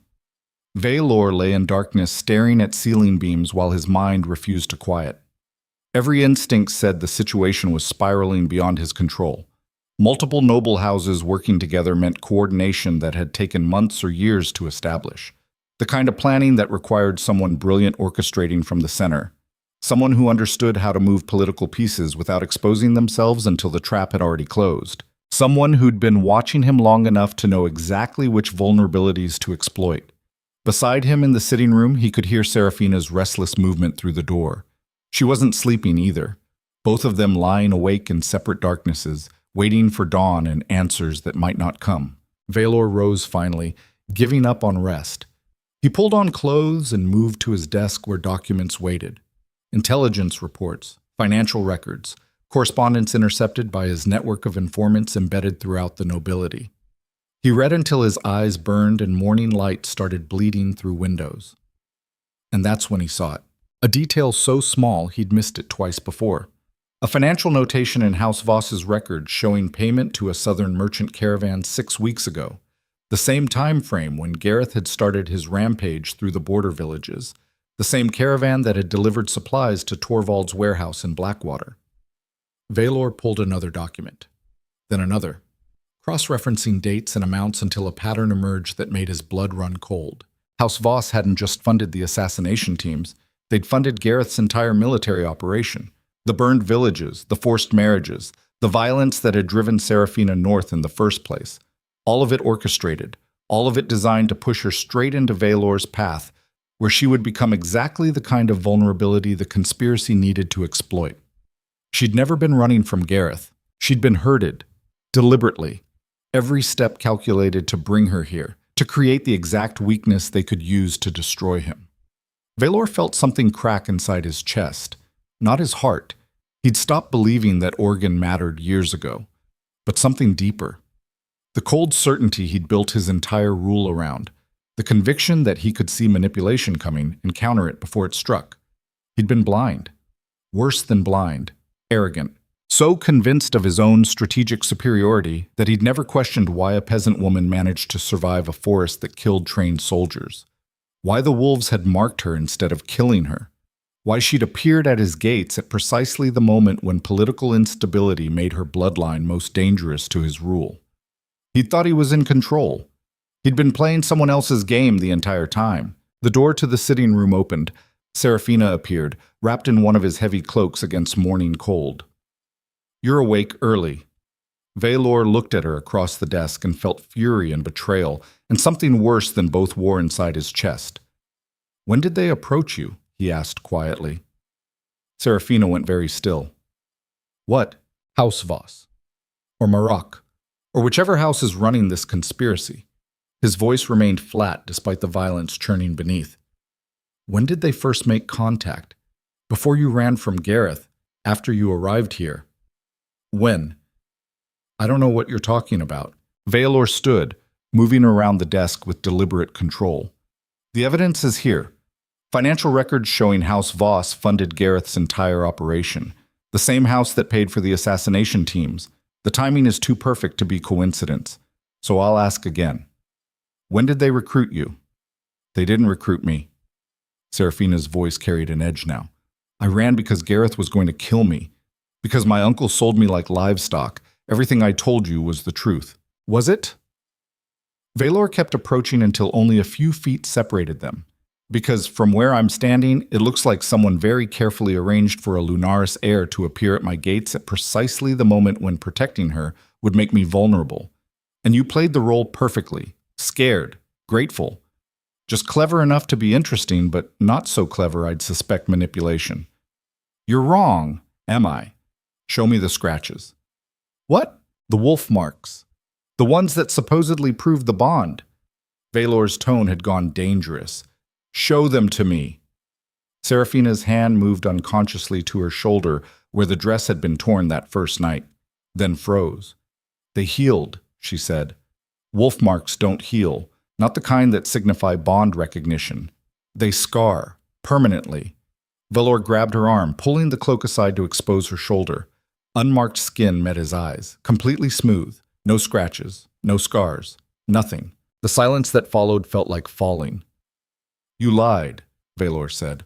"About the wolves, about the marks, probably about everything else." "No." Serafina tried to pull free, but his grip tightened. "I didn't lie. The wolves did chase me. They did mark me. But the wounds, they weren't as deep as I thought. They healed naturally. I didn't realize that I'd base strategic decisions on proof that didn't exist. That I'd compromise my position protecting someone whose entire story was built on lies." Valor released her suddenly, stepping back like her skin burned. "You're working with them. The conspiracy. You're the weapon they sent to destroy me from inside." "I'm not." Serafina's voice cracked. "I swear I'm not. Everything I told you was real. My mother, Gareth, running through the forest, all of it. Then explain the timing. Explain how every detail of your arrival created exactly the vulnerability the conspiracy needed." Valor's control was fraying, rage bleeding through despite years of discipline. "Explain how you managed to survive what should have killed you. How you learned combat and politics faster than anyone I've ever trained. How you became exactly what I needed at precisely the moment I was most susceptible to manipulation. Because I wanted to survive. Because you were my only chance." She moved toward him but stopped when his hand found his blade. "I didn't manipulate you. I didn't plan any of this. I was just trying not to die. And you expect me to believe that?" "Yes, because it's the truth." Serafina's eyes blazed with fury now. "You're so convinced everyone is playing games that you can't recognize when someone is actually desperate. When someone actually needs help instead of plotting betrayal. I'm not your enemy, Valor. I never was." "Then who are you?" "I'm exactly who I said. A woman who ran from violence and found a king brutal enough to keep her alive. Nothing more. Nothing less."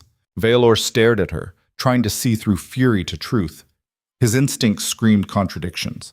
Everything logical said she was part of the conspiracy, but something deeper, something he'd spent 5 years trying to kill, whispered that she was telling the truth, that he'd just destroyed the one genuine thing in his life because paranoia had become indistinguishable from strategy. "Get out," he said. "What?" "Get out of my quarters. Out of my fortress." Valor's voice remained flat. "You have until noon to leave. After that, my guards have orders to arrest you as a conspirator." Serafina's face went pale. "You can't be serious. I should have done this days ago, before you became a liability." His hand tightened on his blade. "Now go, before I decide execution is safer than exile." She stared at him for one long moment, then turned and left without another word. The door closed behind her with a sound like finality.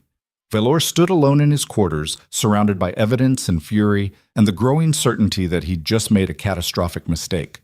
But he couldn't afford uncertainty, couldn't afford to question whether paranoia had finally consumed the last piece of his humanity. So he locked the feeling away and returned to the documents, searching for proof that would justify what he'd just done. Tick. Kale found him 3 hours later, still at the desk. "My lord." The commander's voice carried careful neutrality. "Lady Serafina has left the fortress. She requested a horse and supplies. I provided both as you ordered." "Good." Valor didn't look up from the papers. "My lord, may I speak freely?" "No." Kale remained anyway. "You're making a mistake. Your opinion is noted, dismissed. She wasn't part of the conspiracy." The commander's tone hardened. "I've questioned her 3 times since the attack, examined her background. There's no evidence connecting her to any noble house. Her story about fleeing Gareth checks against every source we have. Then the conspiracy is better organized than we thought." Valor finally raised his eyes. They wouldn't use someone with obvious connections. They'd use exactly what Serafina appeared to be: a desperate peasant with hidden bloodline and no visible ties to noble politics. Or she's exactly what she claimed, and you just exiled the one person in this fortress who actually cared whether you lived or died. The words hit harder than Valor wanted to admit. "Get out," he said quietly. "My lord." "Get out!" The command carried enough edge that Kyle finally obeyed, leaving Valor alone with documents and the growing hollow in his chest that felt uncomfortably like regret. He forced himself back to work, reading financial records, cross-referencing dates, building the case against houses Voss, Maroc, and Thalen that would justify their complete destruction. But his mind kept circling back to Serafina's expression when he'd accused her, the betrayal in her eyes, the way her voice had cracked when she swore she was telling the truth. Either she was an exceptional actor, or he'd just condemned an innocent woman because paranoia had finally destroyed his ability to recognize genuine loyalty. Valor pushed the thought away violently. Regret was weakness. Uncertainty was death. He'd made the decision that kept him alive. That protected the Empire from internal collapse. If it cost him the one person who'd reminded him what it felt like to care about something beyond survival, well, that was just another scar to add to the collection. But the door exploded inward at sunset. Valor was on his feet with blade drawn before his conscious mind registered the sound. Guards poured into the room, weapons ready, faces grim. Commander Kale entered behind them, his expression carved from stone. "My lord, we have a problem." Valor's hand tightened on his sword. "What happened?" "Torvald is dead, murdered in his cell before we could question him." Kale's voice remained carefully controlled. "Throat cut. Professional work. The guard assigned to watch him is also dead.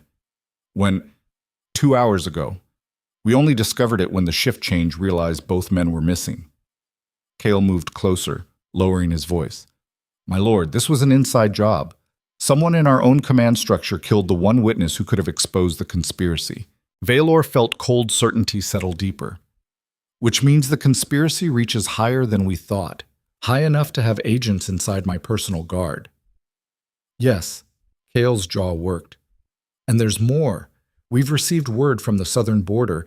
Gareth has mobilized his full forces. He's marching north with at least 2,000 men. The timing is too perfect." Valor's mind calculated implications with brutal speed. The conspiracy moves to eliminate their witness.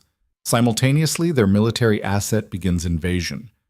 This isn't separate problems. This is coordinated assault. Agreed. Kael's expression remained grim. My lord, we need to mobilize. If Gareth reaches the fortress before we establish defensive positions, he won't reach the fortress. Valor sheathed his blade, decision crystallizing. Because we're not waiting for him. We're going to meet him in the field and destroy his army before it can combine with whatever forces the conspiracy has inside our walls. My lord, that's exactly what they want. They're trying to draw you out. Leave the fortress vulnerable to internal coup while you're engaged elsewhere. I know. Valor moved to the table, studying the military maps. But staying here means fighting on two fronts, external invasion and internal betrayal. We can't survive that, so we eliminate the external threat first, quickly, brutally, then return to deal with the conspiracy before they realize their timing failed. That's a massive risk. Everything is risk now. Valor started pulling on armor. The moment Torvald died, subtle strategy became impossible. Now it's just about speed and violence. We move faster than they expect, hit harder than they're prepared for, and we survive because we're more brutal than anything they send against us. Kael hesitated. And Seraphina? What about her? She could be in danger.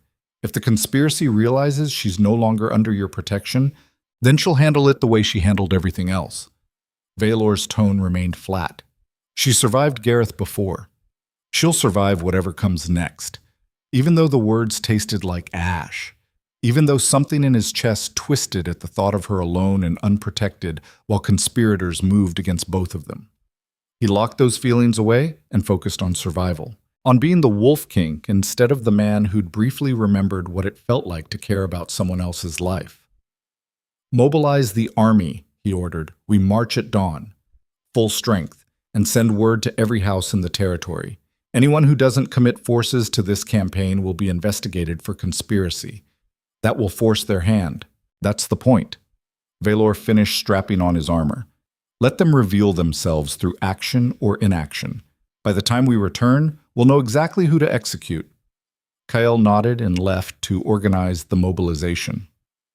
Valor stood alone in his quarters one final time, looking around at the space that had briefly felt like something more than a strategic position.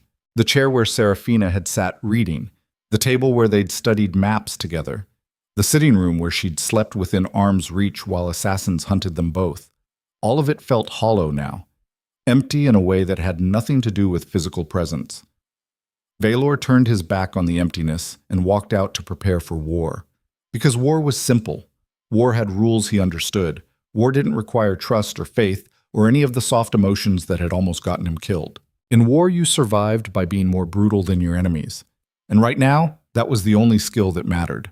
The army marched south at dawn through snow that fell like ash from a sky the color of old steel. Valor rode at the front beside Commander Kael, 3,000 warriors streaming behind them in columns that stretched back toward Iron Hollow until distance swallowed them in white. The best soldiers the Northern Empire could mobilize on short notice, veterans who'd fought through the Blood Rebellion and survived. Men who understood that kings didn't march to war unless survival itself demanded it. They moved fast, sacrificing comfort for speed. No supply wagons to slow them down. Each soldier carried 3 days of rations and whatever weapons they could strap to their bodies. The plan was simple in the way that desperate strategies always are. Meet Gareth's army in open territory before it reached the fortress. Destroy it completely. Return before the conspiracy inside the walls could capitalize on the Wolf King's absence. Simple. Brutal. The kind of mathematics Valor had built his entire rule around. The kind that required ignoring the voice in his head that kept asking where Seraphina was now. Whether she'd made it past the first village or if someone had already found her. Whether exiling her had been strategic necessity or just cowardice dressed up as wisdom. He forced the thoughts away with practiced violence. Survival didn't allow space for regret. "My lord," Kael said quietly, riding close enough that their conversation wouldn't carry. "The men are wondering why we're engaging in the field instead of fortifying the fortress. Because fortifying makes us targets." Valor kept his eyes forward. "Gareth expects us to hole up behind walls and wait for siege. Meeting him in open combat removes that advantage. And if we lose, then the conspiracy wins and the empire collapses." His tone remained flat. but we're not going to lose. Kale absorbed that with the grim acceptance of a soldier who'd followed Valor through worse odds. How do you know?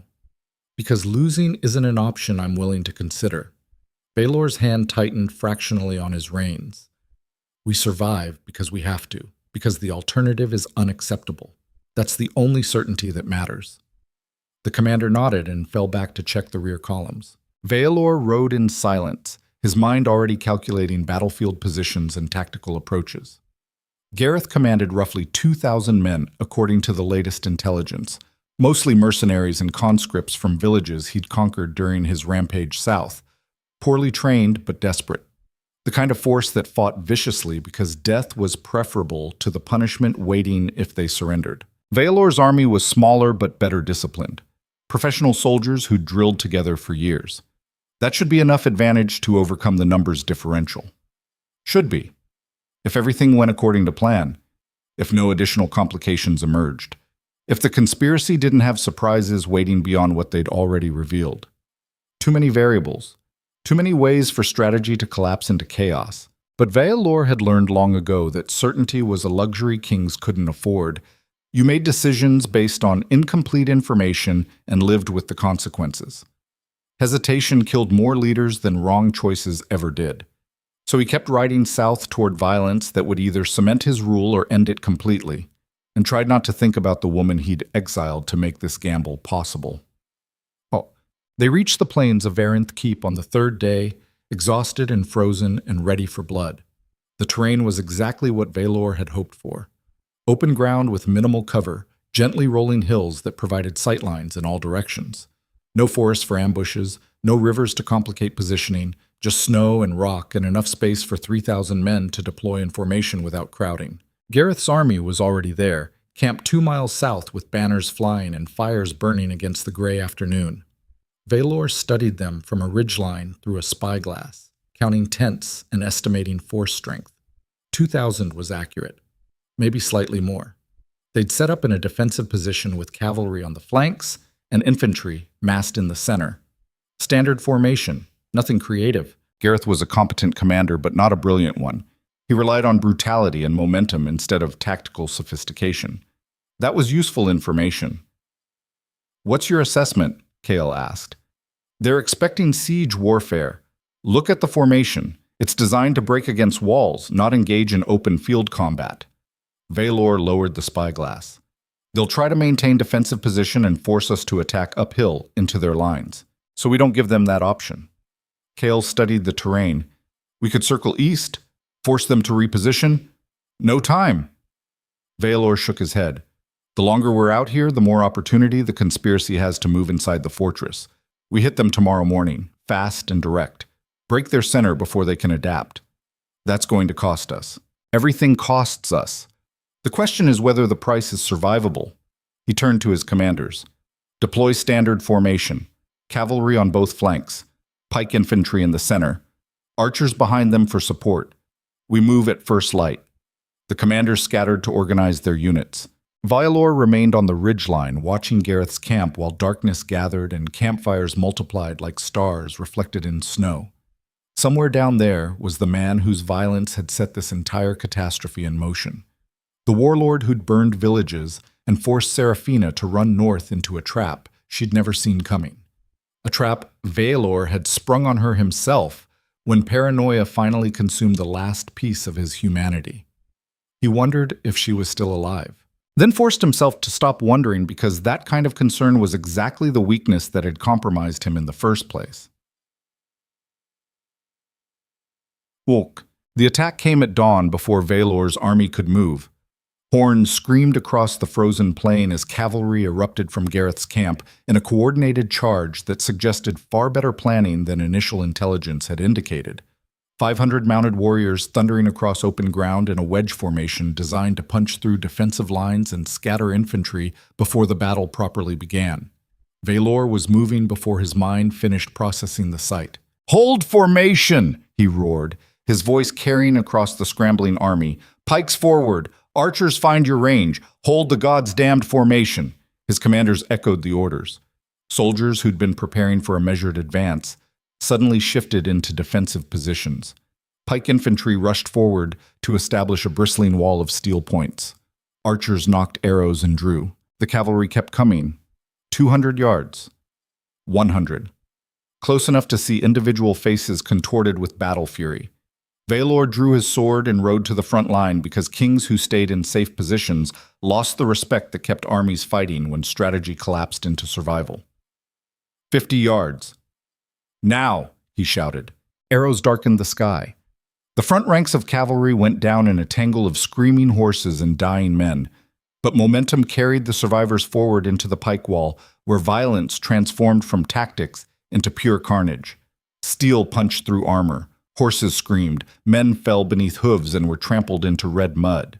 Vialor threw himself into the melee, because sitting back meant death and leading from the front meant soldiers would follow him straight into hell if necessary. His blade found throats and gaps in armor with mechanical precision. No thought. Just training and the muscle memory of someone who'd survived more battles than he could count. The cavalry charge broke against their lines like water hitting stone. Then Gareth's infantry hit their flanks. The warlord had gambled everything on a coordinated two-front assault. Cavalry to scatter and demoralize. Infantry to exploit the chaos. It was a strategy that should have worked against a disorganized force. But Valor's army wasn't disorganized. They were terrified and exhausted and fighting for a king who'd never shown them mercy. Which meant they fought like cornered wolves because failure meant execution and success meant survival. There was no middle ground with the Wolf King. The battle descended into the kind of brutal mathematics Valor understood better than anything else. His forces were outnumbered, but better trained. Gareth's men had desperation, but poor discipline. The question was which factor would dominate before one side collapsed completely. Valor fought in the center of the line, where the violence was thickest, his armor already dented and blood-slicked. He'd lost track of how many men he'd killed. Numbers stopped mattering when every breath was combat and every heartbeat was survival. Then he saw Gareth. The warlord commanded from horseback 50 yards away, directing his forces with hand signals, and shouted orders. A big man in heavy armor with a beard braided for battle, and eyes that burned with the kind of righteous fury that comes from believing violence is justified. Valor felt something cold and absolute crystallize in his chest. This man had burned villages, forced marriages, created the conditions that drove Seraphina into the trap that nearly destroyed everything Valor had built. Whether Seraphina was innocent or complicit didn't matter anymore. What mattered was that Gareth represented the chaos Valor had spent 5 years trying to crush. The kind of warlord who believed strength meant taking whatever he wanted without consequence. Valor had built an empire on proving that belief wrong.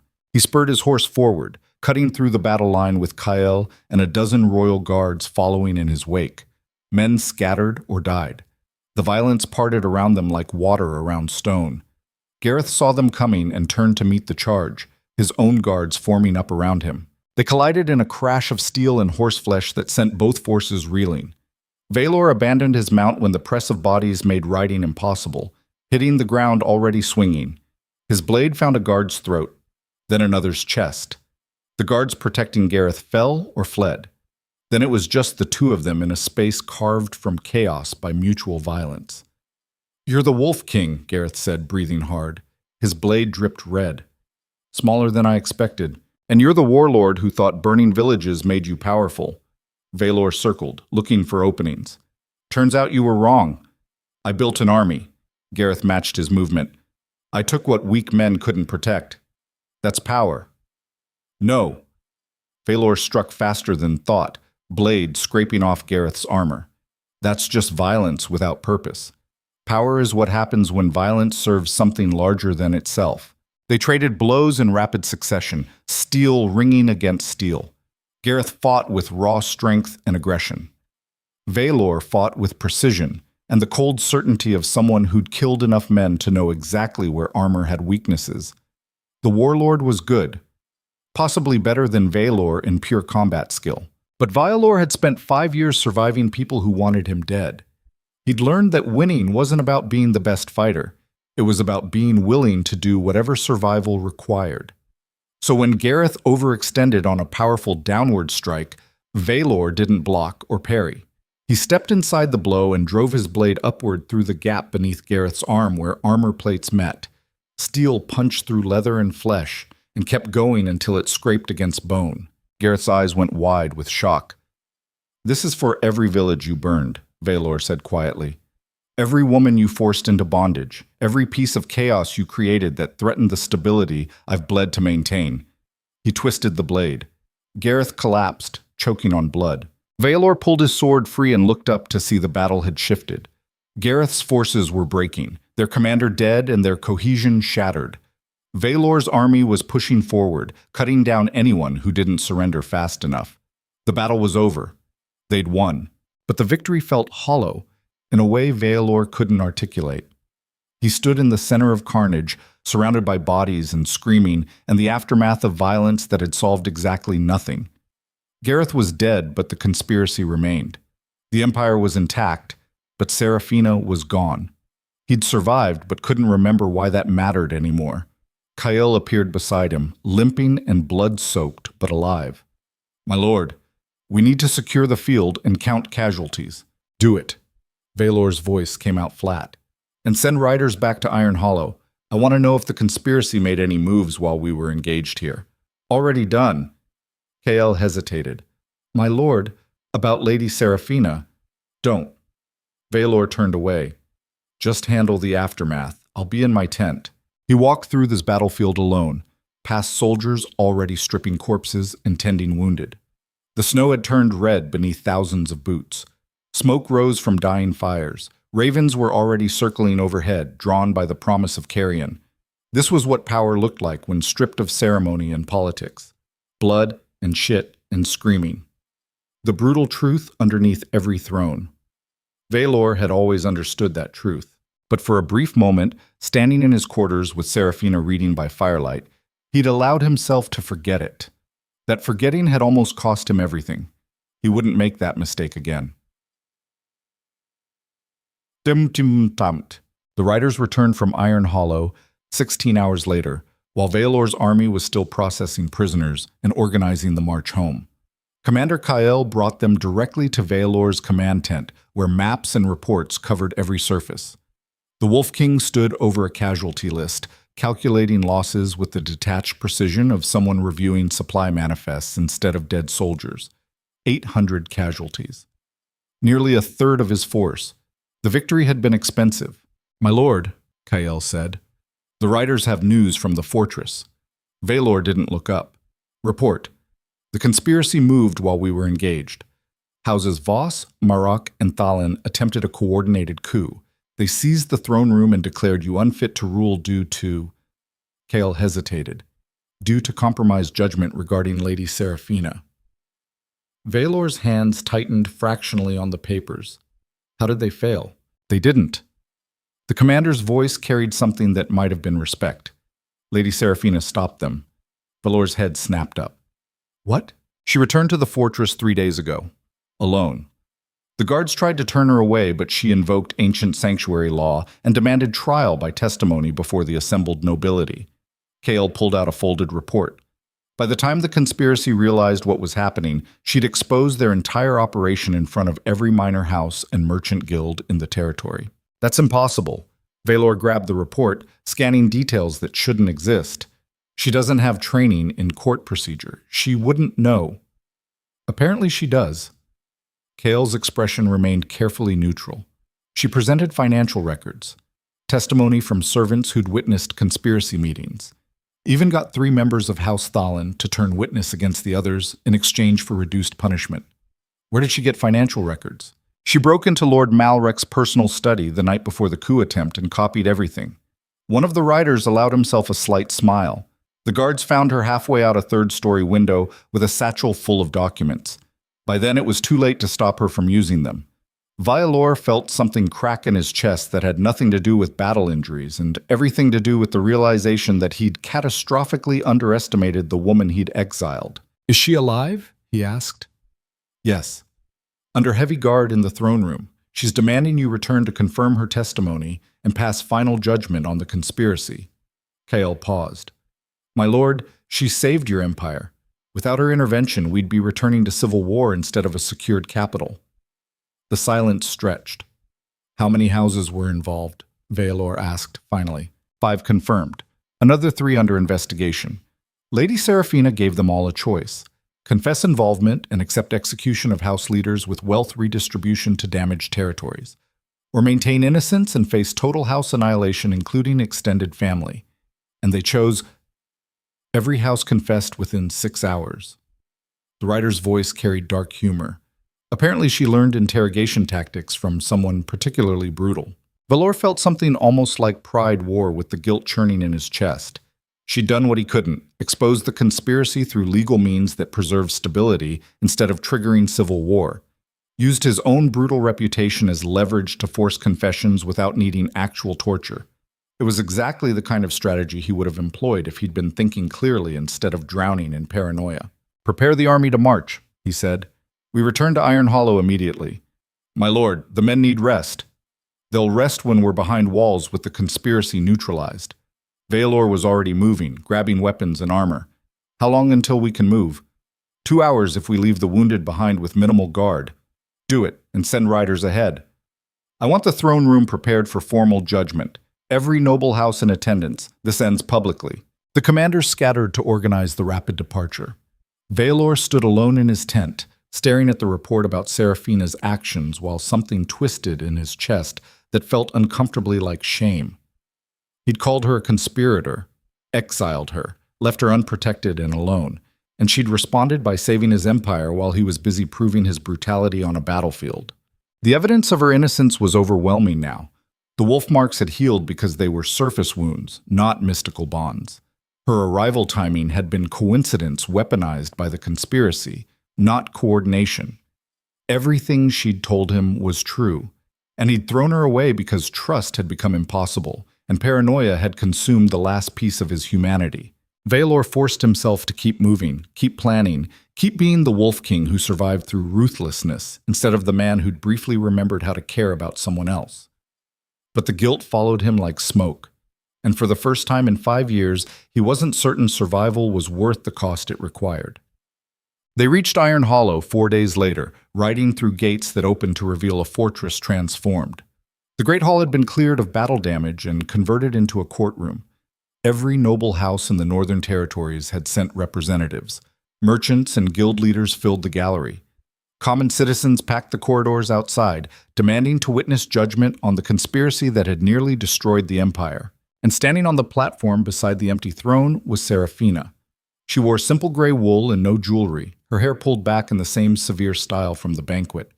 But something had changed in the way she carried herself. Not confidence. She'd always had that. Authority. The kind that came from surviving something that should have killed you and emerging harder on the other side. Their eyes met across the hall, and Veilor felt everything he'd been suppressing slam into him with physical force. Guilt. Shame. Something deeper that he didn't have words for. She held his gaze for 3 seconds, then looked away, her expression unreadable. Veilor dismounted and walked through the assembled nobility while they parted like water around stone. No one spoke. The silence carried weight that suggested everyone understood exactly how precarious the next few minutes would be. He climbed the steps to the platform where Seraphina waited. "Lady Seraphina," he said formally, "I'm told you've been busy in my absence. Someone had to be." Her tone remained carefully neutral. "The Empire doesn't pause for your wars." The crowd stirred at the subtle rebuke. No one spoke to the Wolf King like that and survived. But Veilor had spent 4 days riding through cold and exhaustion while guilt ate at him like acid. He'd earned her anger, possibly deserved worse. "Report," he said. Seraphina pulled out documents and began reading. Names, houses, financial records that connected every thread of the conspiracy into a pattern too clear to deny. She detailed the coup attempt, the confessions she'd extracted, the evidence she'd gathered through methods that made several nobles shift uncomfortably. She spoke for 20 minutes without pause, her voice carrying across the hall with the kind of authority that suggested she'd learned more about commanding attention than any formal training could teach. When she finished, silence crashed down like an executioner's blade. Veilor looked out at the assembled nobility, at the faces of house representatives who'd plotted against him, at the minor lords who'd stayed loyal or simply hadn't been important enough to recruit. The evidence is clear, he said. 5 houses conspired to overthrow this throne through assassination and coordinated rebellion. By law, the punishment is death for all blood relatives and seizure of all assets. Several people gasped. That kind of punishment hadn't been invoked since his father's reign. However, Veilor continued, Lady Seraphina has negotiated terms that serve the Empire better than mass execution. The house heads will be executed publicly. Their immediate heirs will be exiled beyond the Northern Territories permanently. Remaining family members will retain life but forfeit titles and wealth, which will be redistributed to territories damaged during the conspiracy's operations. The hall erupted into overlapping voices, nobles arguing that the punishment was too harsh or too lenient depending on their allegiances, common citizens demanding blood, merchants calculating economic implications. Veilor raised one hand and silence returned. This judgment is not negotiable. It will be carried out within 3 days. Any house that objects will be investigated for conspiracy ties. His voice remained flat, carrying the absolute certainty of someone who'd killed enough people to make threats credible. Am I understood? Murmured agreement rippled through the crowd. Good. Then this court is... I have one more request, Seraphina said. Veilor turned to look at her. I want public apology. Her voice didn't waver. You accused me of conspiracy, exiled me without trial, left me unprotected while assassins hunted both of us. I saved your empire anyway because someone had to, but I won't stand here and pretend that didn't happen. The hall went absolutely silent. No one demanded apology from the Wolf King. It was suicide dressed up as courage. But Seraphina had already proven she had more courage than any 10 nobles combined. Veilor studied her across 3 feet of platform that might as well have been an ocean for all the distance his paranoia had created. He could refuse, maintain authority, prove that kings didn't apologize because admission of fault was admission of weakness, or he could do what every instinct screamed was the right thing regardless of political cost. You're correct, he said quietly. I accused you without sufficient evidence, exiled you based on paranoia instead of proof, nearly cost you your life because I'd forgotten how to trust anything that didn't serve immediate survival. Seraphina's expression flickered with something that might have been surprise. I was wrong, Veilor continued, and I'm sorry. The words felt like broken glass in his throat, but they were true, possibly the most honest thing he'd said in 5 years. The hall erupted into chaos, nobles shouting that the Wolf King had just shown weakness, others arguing that acknowledgement of fault was strength, common citizens uncertain how to process the image of their brutal ruler apologizing to a peasant woman. Veilor ignored all of it, his attention focused entirely on Seraphina. She stared at him for a long moment, then nodded once, sharp and final. Accepted, she said. Now what? Now we rebuild. Veilor turned to face the assembled nobility. This empire was nearly destroyed by conspiracy and internal weakness. That ends today. Any house that plots against this throne will face annihilation. Any citizen who reports conspiracy evidence will be rewarded. And anyone who mistakes recent chaos for ongoing vulnerability is welcome to test that assumption personally. The threat was clear. The empire had survived. Barely. And the Wolf King was done showing mercy to people who interpreted it as weakness. The nobility filed out in tense silence. Merchants and citizens followed. Within minutes, the hall stood empty except for Veilor, Seraphina, and a handful of guards positioned at strategic exits. Veilor dismissed the guards with a gesture. They left reluctantly, clearly uncomfortable leaving their king alone with the woman he'd exiled days ago. When the doors closed, Seraphina finally let the careful masks slip. Exhaustion showed in the lines around her eyes. Her hands trembled slightly before she clasped them together. You look terrible, Veilor said. You look worse. She moved to the throne and sat down on the steps leading up to it like her legs wouldn't hold her anymore.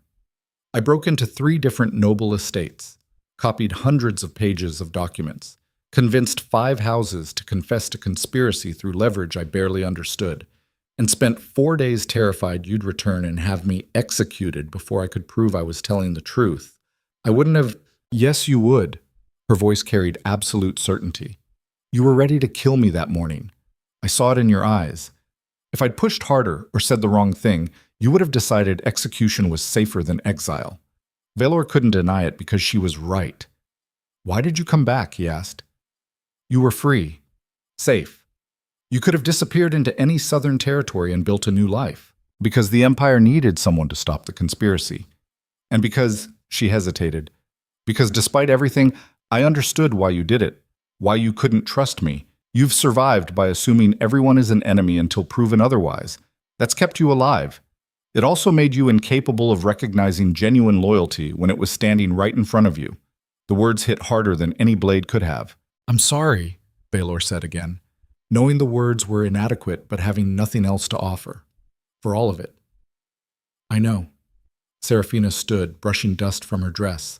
But sorry doesn't change what happened, and it doesn't fix what's broken between us.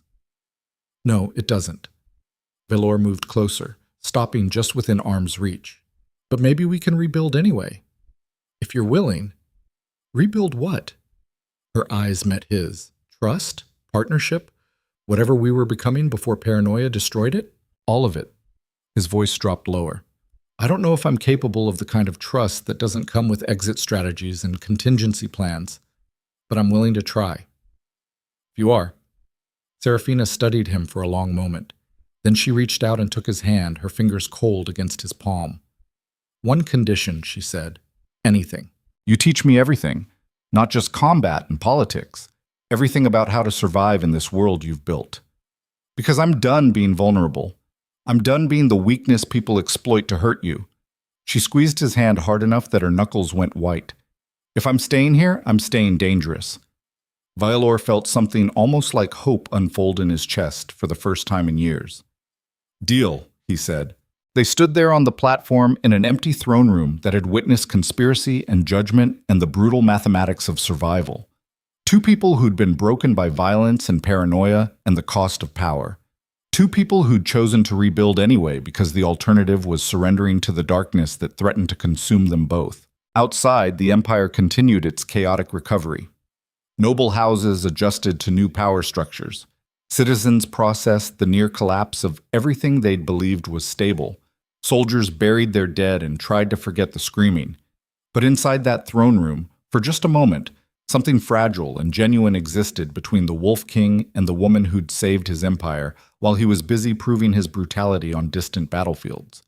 It wasn't love, not yet, but it was the foundation that love could be built on if they were both brave enough to try. Then the doors burst open and Commander Kael stumbled through, blood streaming from a wound in his side and his face gray with shock. My lord, he gasped, we have a problem, a massive problem. Valor's hand found his blade on instinct. What happened? The warlord Gareth. He's not dead. That's impossible. I killed him personally. You killed someone. Kael swayed, catching himself against a pillar. But scouts just confirmed Gareth's main force is still intact. 2 miles south and marching toward the fortress. At least 3,000 men. Whatever you fought on the plains was a decoy. The words hit like physical blows. Valor's mind raced through implications with brutal speed. The battle had been a distraction. The army he destroyed was expendable. Gareth had sacrificed 1,000 men to draw Valor's forces out and leave the fortress vulnerable. And now the real assault was coming while Valor's army was depleted, exhausted, and scattered across the territory. It was the kind of strategy Valor himself would have employed, which meant he'd been outmaneuvered by someone far more intelligent than the brutish warlord he'd expected. How long until they reached the fortress? He asked. 4 hours. Maybe less. Kael's voice cracked. My lord, we don't have enough men to hold the walls, not against those numbers. Not after the losses we took on the plains. Then we don't hold the walls. Valor's voice remained steady despite the chaos detonating in his chest. We evacuate the civilians, collapse the outer defenses, make them fight for every corridor and room until reinforcements can arrive. What reinforcements? Kael's expression held desperation. Every house just confessed to conspiracy. No one is going to send forces to save you. They will if the alternative is Gareth conquering the capital and installing himself as the new ruler. Valor turned to Serafina. You said you wanted to be dangerous. This is your chance to prove it. What do you need? Ride to every noble house within 12 hours. Tell them Gareth is coming, and anyone who doesn't send forces will be considered collaborators.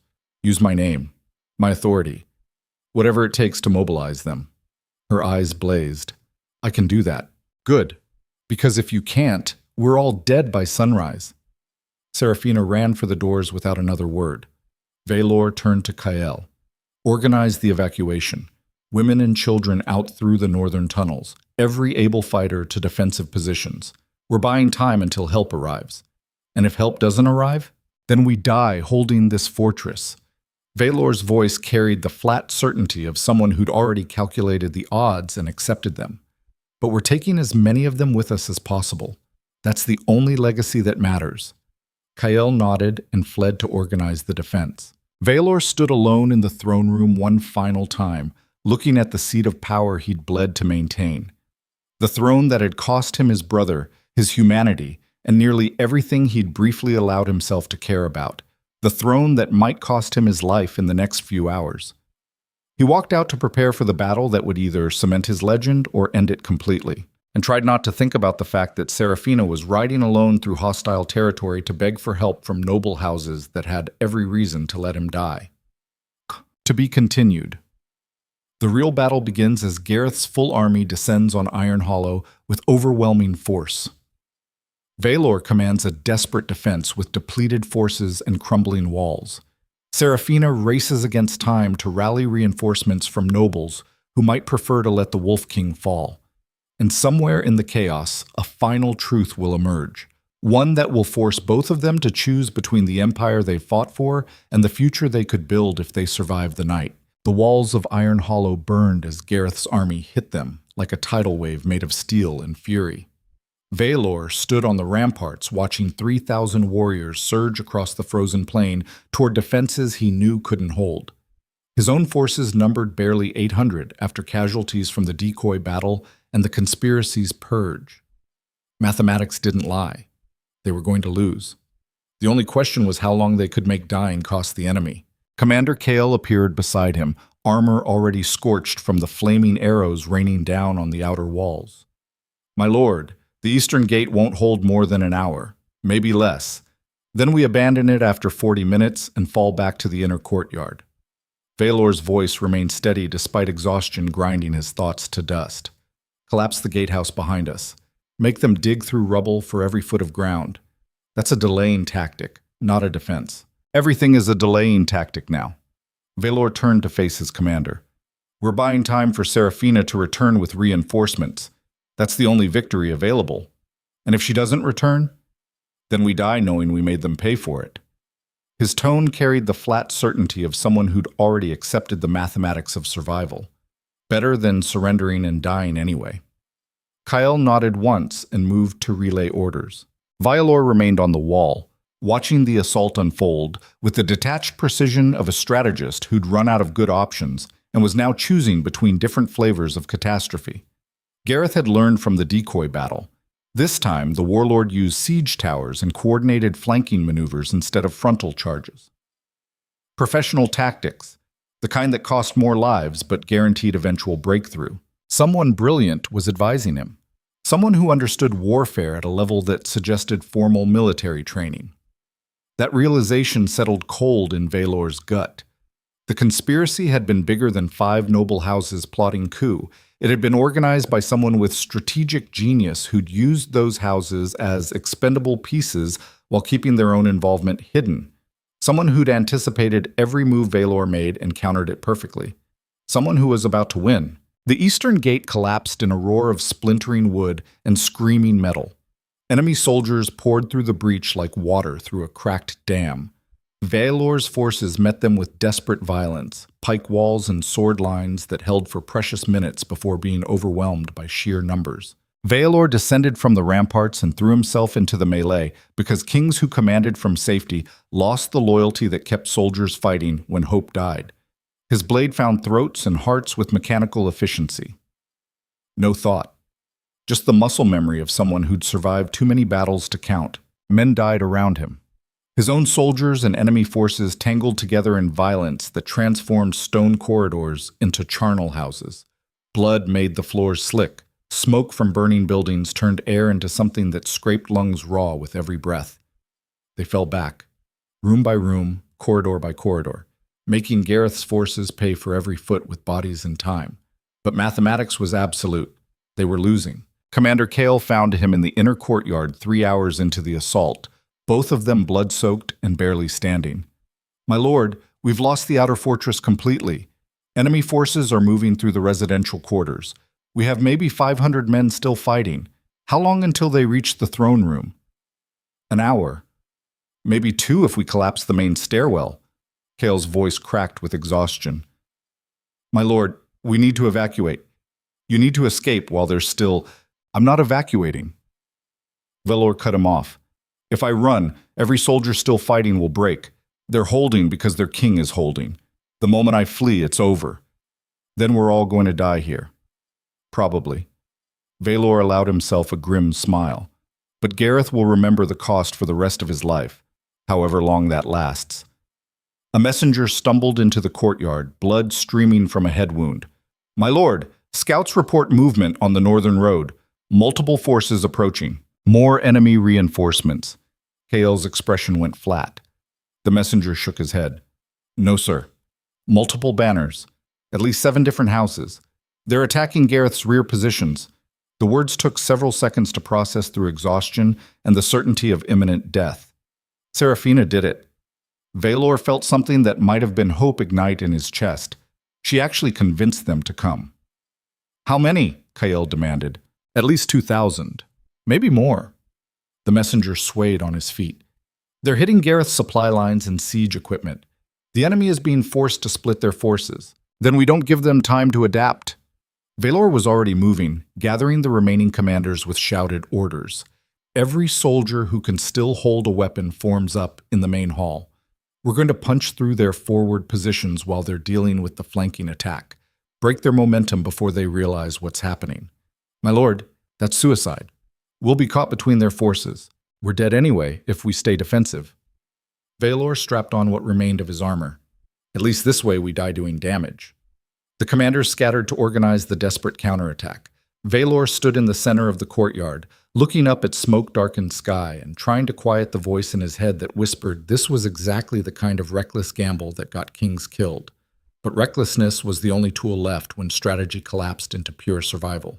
And if he was going to die today, he'd do it leading from the front instead of cowering behind walls waiting for the inevitable. That was the only legacy that mattered anymore. They hit Gareth's forces like a blade thrust into an open wound. 500 soldiers pouring out of the fortress in a coordinated charge that caught the enemy forces mid-reorganization. Velor led from the front, his sword already slick with blood before they'd covered 20 yards. Men fell or scattered. The surprise was total, for exactly 90 seconds. Then Gareth's commanders adapted and the tide turned. Enemy forces converged from 3 directions, closing the trap Velor had just thrown himself into. Steel crashed against steel. Men screamed and died. The violence compressed into a space so tight that swinging a blade required stepping on corpses. Velor fought in the center of the melee with Kyle at his back, and death pressing in from all sides. His vision had narrowed to the next threat, the next heartbeat, the next breath. Everything beyond immediate survival ceased to exist. Then he saw Gareth. The warlord commanded from horseback 40 yards away, directing forces with hand signals while protected by a wall of elite guards. But something was wrong. Gareth moved stiffly, his left arm hanging useless at his side. Bandages showed beneath armor on his chest. He was already injured, badly. Which meant the man Velor had fought on the plains had been real Gareth, and the warlord had survived what should have been a killing blow through sheer, stubborn refusal to die. Velor felt cold respect war with the fury burning in his chest. This man had orchestrated everything. The burned villages, the conspiracy's coordination, the decoy battle, all of it designed to destroy Velor through strategic brilliance instead of brute force. It had almost worked. Would have worked if Serafina hadn't done the impossible. Velor cut through the guards between him and Gareth with brutal efficiency. Blade finding gaps in armor with the precision of someone who'd killed enough men to know exactly where metal failed to protect flesh. Bodies fell. The warlord's protection collapsed. Then it was just the two of them again, separated by 10 feet of blood-soaked ground and the wreckage of their mutual violence. "You should have stayed dead," Gareth said, breathing hard. His voice carried pain and fury in equal measure. "Would have saved us both a lot of trouble." "I don't die easy." Valor circled, looking for openings. "Survival is the one thing I'm truly exceptional at. That's the problem with men like you." Gareth matched his movement despite the obvious pain each step caused. "You survive everything except the cost of surviving. You're so busy staying alive that you forget what you're living for." The words hit harder than any blade could have. "And what am I living for?" Valor asked. "Nothing anymore." Gareth's laugh came out bitter. "You've sacrificed everything that mattered on the altar of survival. Your brother, your humanity, the woman who actually loved you. All of it burned away until only the Wolf King remains. And that's not a man.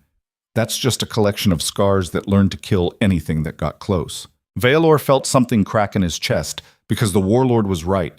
He'd spent 5 years becoming exactly what survival required. Brutal. Paranoid. Incapable of trust or vulnerability or any of the soft emotions that made life worth living. He'd won every battle and lost everything that mattered. But maybe that was what real power looked like when stripped of illusion. Not glory or legacy or the ability to command armies. Just the hollow victory of still breathing when everyone else was dead. Maybe survival was never supposed to be enough. Maybe he'd been asking the wrong question this entire time. Valor struck without warning, blade moving faster than thought. Gareth blocked despite his injuries, steel ringing against steel with force that sent vibrations up both their arms. They traded blows in rapid succession, both men exhausted and wounded and fighting on pure stubborn refusal to fall. Then Gareth's blade found an opening, punching through armor to scrape across Valor's ribs with burning pain that stole breath.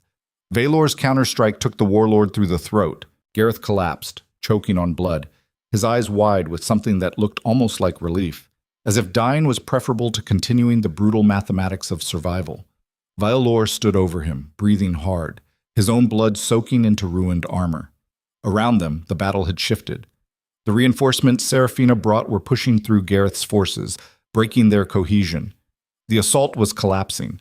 They were going to win. But the victory tasted like ash and blood, and the bitter knowledge that he'd almost destroyed everything worth saving because paranoia had become indistinguishable from wisdom. Commander Kyle appeared through the smoke, limping badly but alive. "My lord, enemy forces are breaking. They're retreating south. Let them run." Valor's voice came out hoarse. "We don't have the strength to pursue." "And Gareth?" "Dead." Valor turned away from the corpse. "Make sure his head goes on a pike at the southern gate. Let it be a reminder to anyone else who thinks conquering the north is achievable." "Yes, my lord." Kyle hesitated. "Lady Seraphina is requesting immediate audience. She's in the Great Hall with the reinforcement commanders. Tell her I'll be there in 10 minutes. The commander nodded and left. Valor stood alone on a battlefield that looked like the end of the world, surrounded by bodies and smoke and the wreckage of violence that had nearly cost him everything. His ribs screamed with every breath. Exhaustion made his vision blur at the edges. He'd survived again through brutal mathematics and stubborn refusal to break. But surviving wasn't enough anymore. He'd learned that lesson at a cost that would haunt him for whatever remained of his life. Now, he just had to figure out if anything worth living for still existed on the other side of all this blood. Quote, the Great Hall had been converted into a command center where exhausted soldiers reported positions and casualties while medics treated wounded on makeshift cots. Seraphina stood in the center of the chaos, directing traffic with the kind of natural authority that suggested she'd been born for this instead of spending her life as a peasant in forgotten villages. She looked up when Valor entered, and something flickered across her expression too complicated to name. "You're alive," she said. "So are you." Valor crossed to where she stood over maps showing troop positions. "Thank you for bringing the reinforcements, for saving the Empire when I couldn't." "I didn't do it for the Empire." Her voice carried an edge. "I did it because letting Gareth win meant everything we survived would have been meaningless. And because despite everything, I wasn't ready to let you die." The honesty in her words hit harder than any accusation could have. "How did you convince them to come?" Valor asked. "The noble houses had every reason to let me fall. I told them the truth, that you were brutal and paranoid and incapable of trust, that you'd made catastrophic mistakes driven by fear instead of wisdom. Serafina met his eyes steadily. And then I told them that despite all of that, you were still the only thing standing between them and total chaos. That an empire led by someone like Gareth would devour them all within 5 years. That their choice was backing the monster they knew or gambling on the monster they didn't. And they chose me. They chose survival. Same thing you've always chosen, she gestured to the maps. 7 houses sent forces. 3 more promised financial support for rebuilding. That's not loyalty. That's pragmatism. They're betting you'll be too exhausted from this fight to turn on them immediately. They're probably right. Valor felt exhaustion dragging at his bones like anchors. I'm tired, Serafina. Tired of fighting. Tired of calculating who to kill next. Tired of being the Wolf King. Then stop being him. The words settled between them like a challenge. I don't know how, Valor admitted.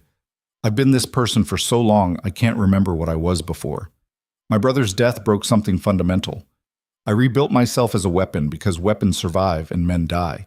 But Gareth was right about one thing. I won every battle and lost everything that mattered. So start reclaiming it. Serafina moved closer, her expression fierce. You're not going to wake up one morning magically transformed into someone capable of trust and vulnerability. You're going to have to choose it, every day, repeatedly, even when every instinct screams that caring about people makes you weak. What if I can't? Then you die alone in this fortress surrounded by people who fear you and no one who actually knows you. Her voice softened slightly. But I don't think that's who you really are. I think the Wolf King is armor you put on to survive. And maybe it's time to figure out if the man underneath is still breathing. Valor studied her for a long moment. You could leave now. Take gold. Take supplies. Disappear into any territory you want. Build a life without assassination attempts and political warfare. Why would you stay? Because someone has to remind you that survival isn't the same thing as living. Serafina held his gaze. And because I'm tired of running, tired of being afraid, tired of pretending I don't care about the brutal paranoid king who keeps trying to push me away for my own protection. I almost got you killed. Multiple times. Yes, and I saved your empire while you were busy proving your brutality on distant battlefields. We're even. She extended her hand. So here's my offer. We rebuild this empire together, not as king and subject, as partners. You teach me everything about survival in this world. I teach you everything about staying human despite it. We make each other stronger instead of tearing each other apart. And if it doesn't work, then at least we tried something besides slowly destroying ourselves alone. Valor took her hand, feeling calluses that hadn't existed 2 weeks ago. She transformed from terrified refugee to someone capable of commanding noble houses and organizing reinforcements. He'd spent the same time nearly losing everything because paranoia had consumed the last piece of his humanity. Maybe they could balance each other. Maybe that was what partnerships actually meant. Not 2 perfect people joining forces, but 2 broken people refusing to let their damage define them. Deal, he said. The executions happened 3 days later in the main courtyard before assembled witnesses from every major house in the Northern Territories. Lord Malrek of House Voss knelt beside 4 other house heads who'd confessed to conspiracy. Their families watched from forced positions in the crowd, knowing they were about to lose titles and wealth, but retain their lives due to Serafina's negotiated terms. Violor stood on the platform above them, Serafina at his side, both of them visible to the entire assembly. The symbolism was deliberate, the Wolf King and the woman who'd saved his empire. Together. Public. Undeniable. The charges have been read, Valor said, his voice carrying across the courtyard. The evidence confirmed. By law and precedent, the sentence is death. Does anyone dispute this judgment? Silence. Then let it be known throughout every territory and kingdom within hearing. Conspiracy against this throne will be met with annihilation. Not just death, but erasure. Your names, your legacy, everything you built torn down and scattered until even memory forgets you existed. He paused, letting the words sink in. This is not cruelty. This is mathematics. Betrayal costs more than loyalty. That's the only equation that keeps empires standing. He gestured to the executioner. The blade fell 5 times. Quick, clean, professional. The bodies were removed and the crowd began to disperse, nobles whispering among themselves about what this meant for the power structure going forward. Vialor watched them go and felt nothing beyond exhaustion and the grim satisfaction of another threat eliminated. "That could have been me," Serafina said quietly beside him. "If things had gone differently. If you'd decided execution was safer than exile." "Yes." Vialor didn't insult her with denial. "I came very close to making that choice." "Why didn't you?" "Because some part of me still remembered that mercy isn't always weakness.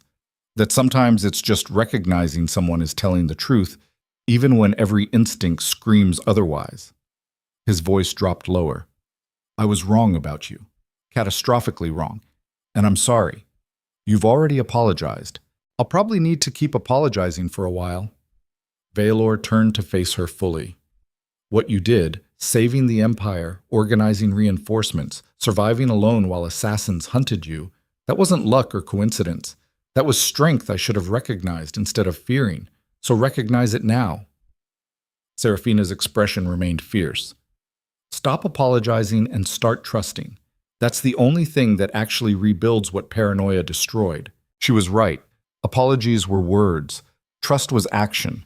And action was the only currency that mattered in the brutal mathematics of survival Vialor had built his entire rule around. "Come with me," he said. "There's something I need to show you." He led her through the fortress to a chamber that had remained locked since his brother's death 5 years ago. The key turned with resistance, hinges screaming as the door opened onto darkness and dust, and the preserved wreckage of a life ended too soon. "This was Kael's room," Vialor said, using his brother's name for the first time in years. "After he died, I locked it and never came back. Couldn't stand seeing the evidence of what I'd failed to protect." Serafina moved through the space slowly, taking in the scattered books and abandoned projects and all the small details that marked a person's existence. "Why are you showing me this?" "Because I need to stop treating loss like weakness." Valor's voice roughened despite his efforts to control it. "I've spent 5 years becoming someone who couldn't be hurt by caring about people. But all that did was guarantee I'd be alone when everything else fell apart. My brother wouldn't have wanted that. He believed power meant protecting people, not just surviving them. So what changed? You, Serafina. You reminded me that some things are worth the risk of loss, that surviving without anything worth protecting just means dying slower and more miserably." His hands clenched at his sides.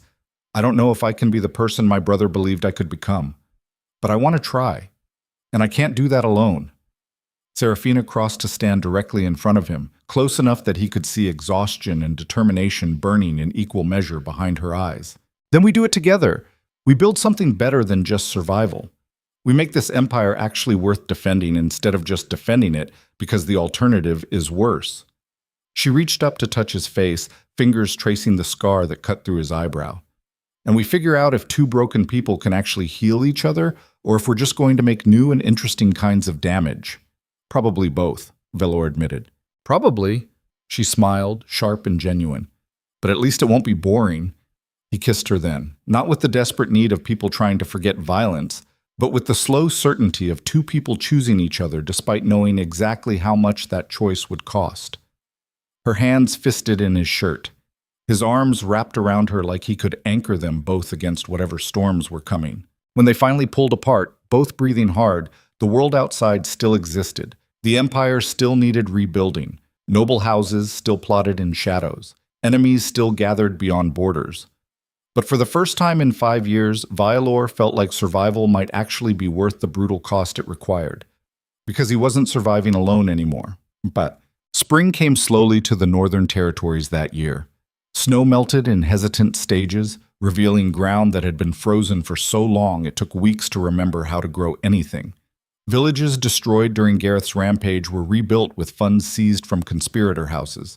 Roads reopened. Trade routes that had been severed by violence gradually reconnected. The empire healed in the same slow, painful way that broken bones knit themselves back together. Not perfectly. Not without scars. But healing nonetheless. Vialor spent those months doing something he'd never done before. learning how to rule through something besides fear. Serafina stood beside him through every decision, challenging assumptions and forcing him to consider perspectives beyond immediate survival. Together they created new laws. Women could no longer be sold through marriage contracts anywhere in the Northern Territories. Villages gained representation in imperial decisions through elected councils. The military was restructured to prevent any single house from accumulating enough force to challenge the throne. Every change faced resistance. Every reform had nobles whispering that the Wolf King had gone soft, that Serafina had weakened him, that the empire was vulnerable. Valor crushed 3 separate rebellion attempts in the first 6 months with the same brutal efficiency that had kept him alive through 5 years of warfare. But he also pardoned twice as many conspirators who turned witness against their leaders, offered clemency to houses that reformed themselves willingly instead of waiting for force. It was exhausting work, the kind that required constant vigilance and the willingness to adapt strategies that had worked in the past to circumstances that kept changing. But it was also the first time in years that Valor felt like he was building something instead of just preventing collapse. One evening, as summer approached, he stood on the northern parapet with Serafina watching the sun set over valleys that were finally showing green instead of endless white. "Do you ever regret it?" she asked. "Staying here, trying to rebuild instead of just surviving. Every day." Valor kept his eyes on the horizon. It would be easier to go back to ruling through fear alone. Faster. More certain. But easier isn't the same as better. No, it's not. She leaned against him, her warmth solid and real in ways that still surprised him. "Do you think we're actually making it better? Or are we just creating new problems to replace the old ones?" "Probably both." He wrapped an arm around her shoulders. "But at least the new problems come from trying to build something worth defending instead of just defending whatever's left. That's a depressingly low bar for success. It's the only bar I've got." Valor allowed himself a slight smile. "I'm still learning how to measure value in anything besides body counts and territory held." "Give me time." "You've got time." Serafina turned to face him fully. "We both do. That's the whole point of surviving everything that tried to kill us. We get to figure out what comes after survival. And what does come after? I don't know yet." Her expression carried the fierce determination he'd first seen when she demanded to be taught how to survive this brutal world. "But I'm thinking something that involves less assassination attempts and more actually living. Maybe traveling beyond the Empire once things stabilize, seeing parts of the world that don't want us dead." "That sounds dangerously optimistic." "Good. You could use some dangerous optimism." She kissed him, quick and certain. "Balances out your dangerous paranoia." Valor laughed, the sound still unfamiliar but getting easier with practice. "You're probably right. I'm always right. You just took a while to figure that out." They stood on the ramparts as darkness gathered and lights began appearing in the fortress below. Soldiers changing guard shifts, merchants closing shops, families gathering for evening meals. All the small ordinary rituals of people who believed they were safe enough to think about tomorrow instead of just surviving today. It wasn't peace. The Northern Territories would probably never achieve true peace. Too much history, too much violence baked into the foundations. But it was something close enough to matter. And for a man who'd spent 5 years believing survival was the only goal worth pursuing, that was a revelation more powerful than any victory on any battlefield. Because Valor Draven had finally learned what his brother tried to teach him before death stole the chance. That real strength wasn't surviving at any cost. It was surviving long enough to remember what you were living for in the first place. Power could conquer nations, but only love could make you worthy of ruling them. And standing on those ramparts with Serafina's hand in his, while the empire they'd bled to save settled into something almost resembling stability, Valor understood that some truths were worth every brutal lesson it took to learn them. Some things were worth the cost of survival. Some people were worth choosing every day despite knowing exactly how much that choice would demand. And some broken kings discovered that healing was possible if you found the right person stubborn enough to refuse letting you destroy yourself alone. The Wolf King had survived everything the world threw at him through ruthlessness and paranoia, and the willingness to become something worse than his enemies. But the man underneath that armor had survived through something more dangerous than any of those things. Hope, and the courage to believe that tomorrow might actually be worth living for.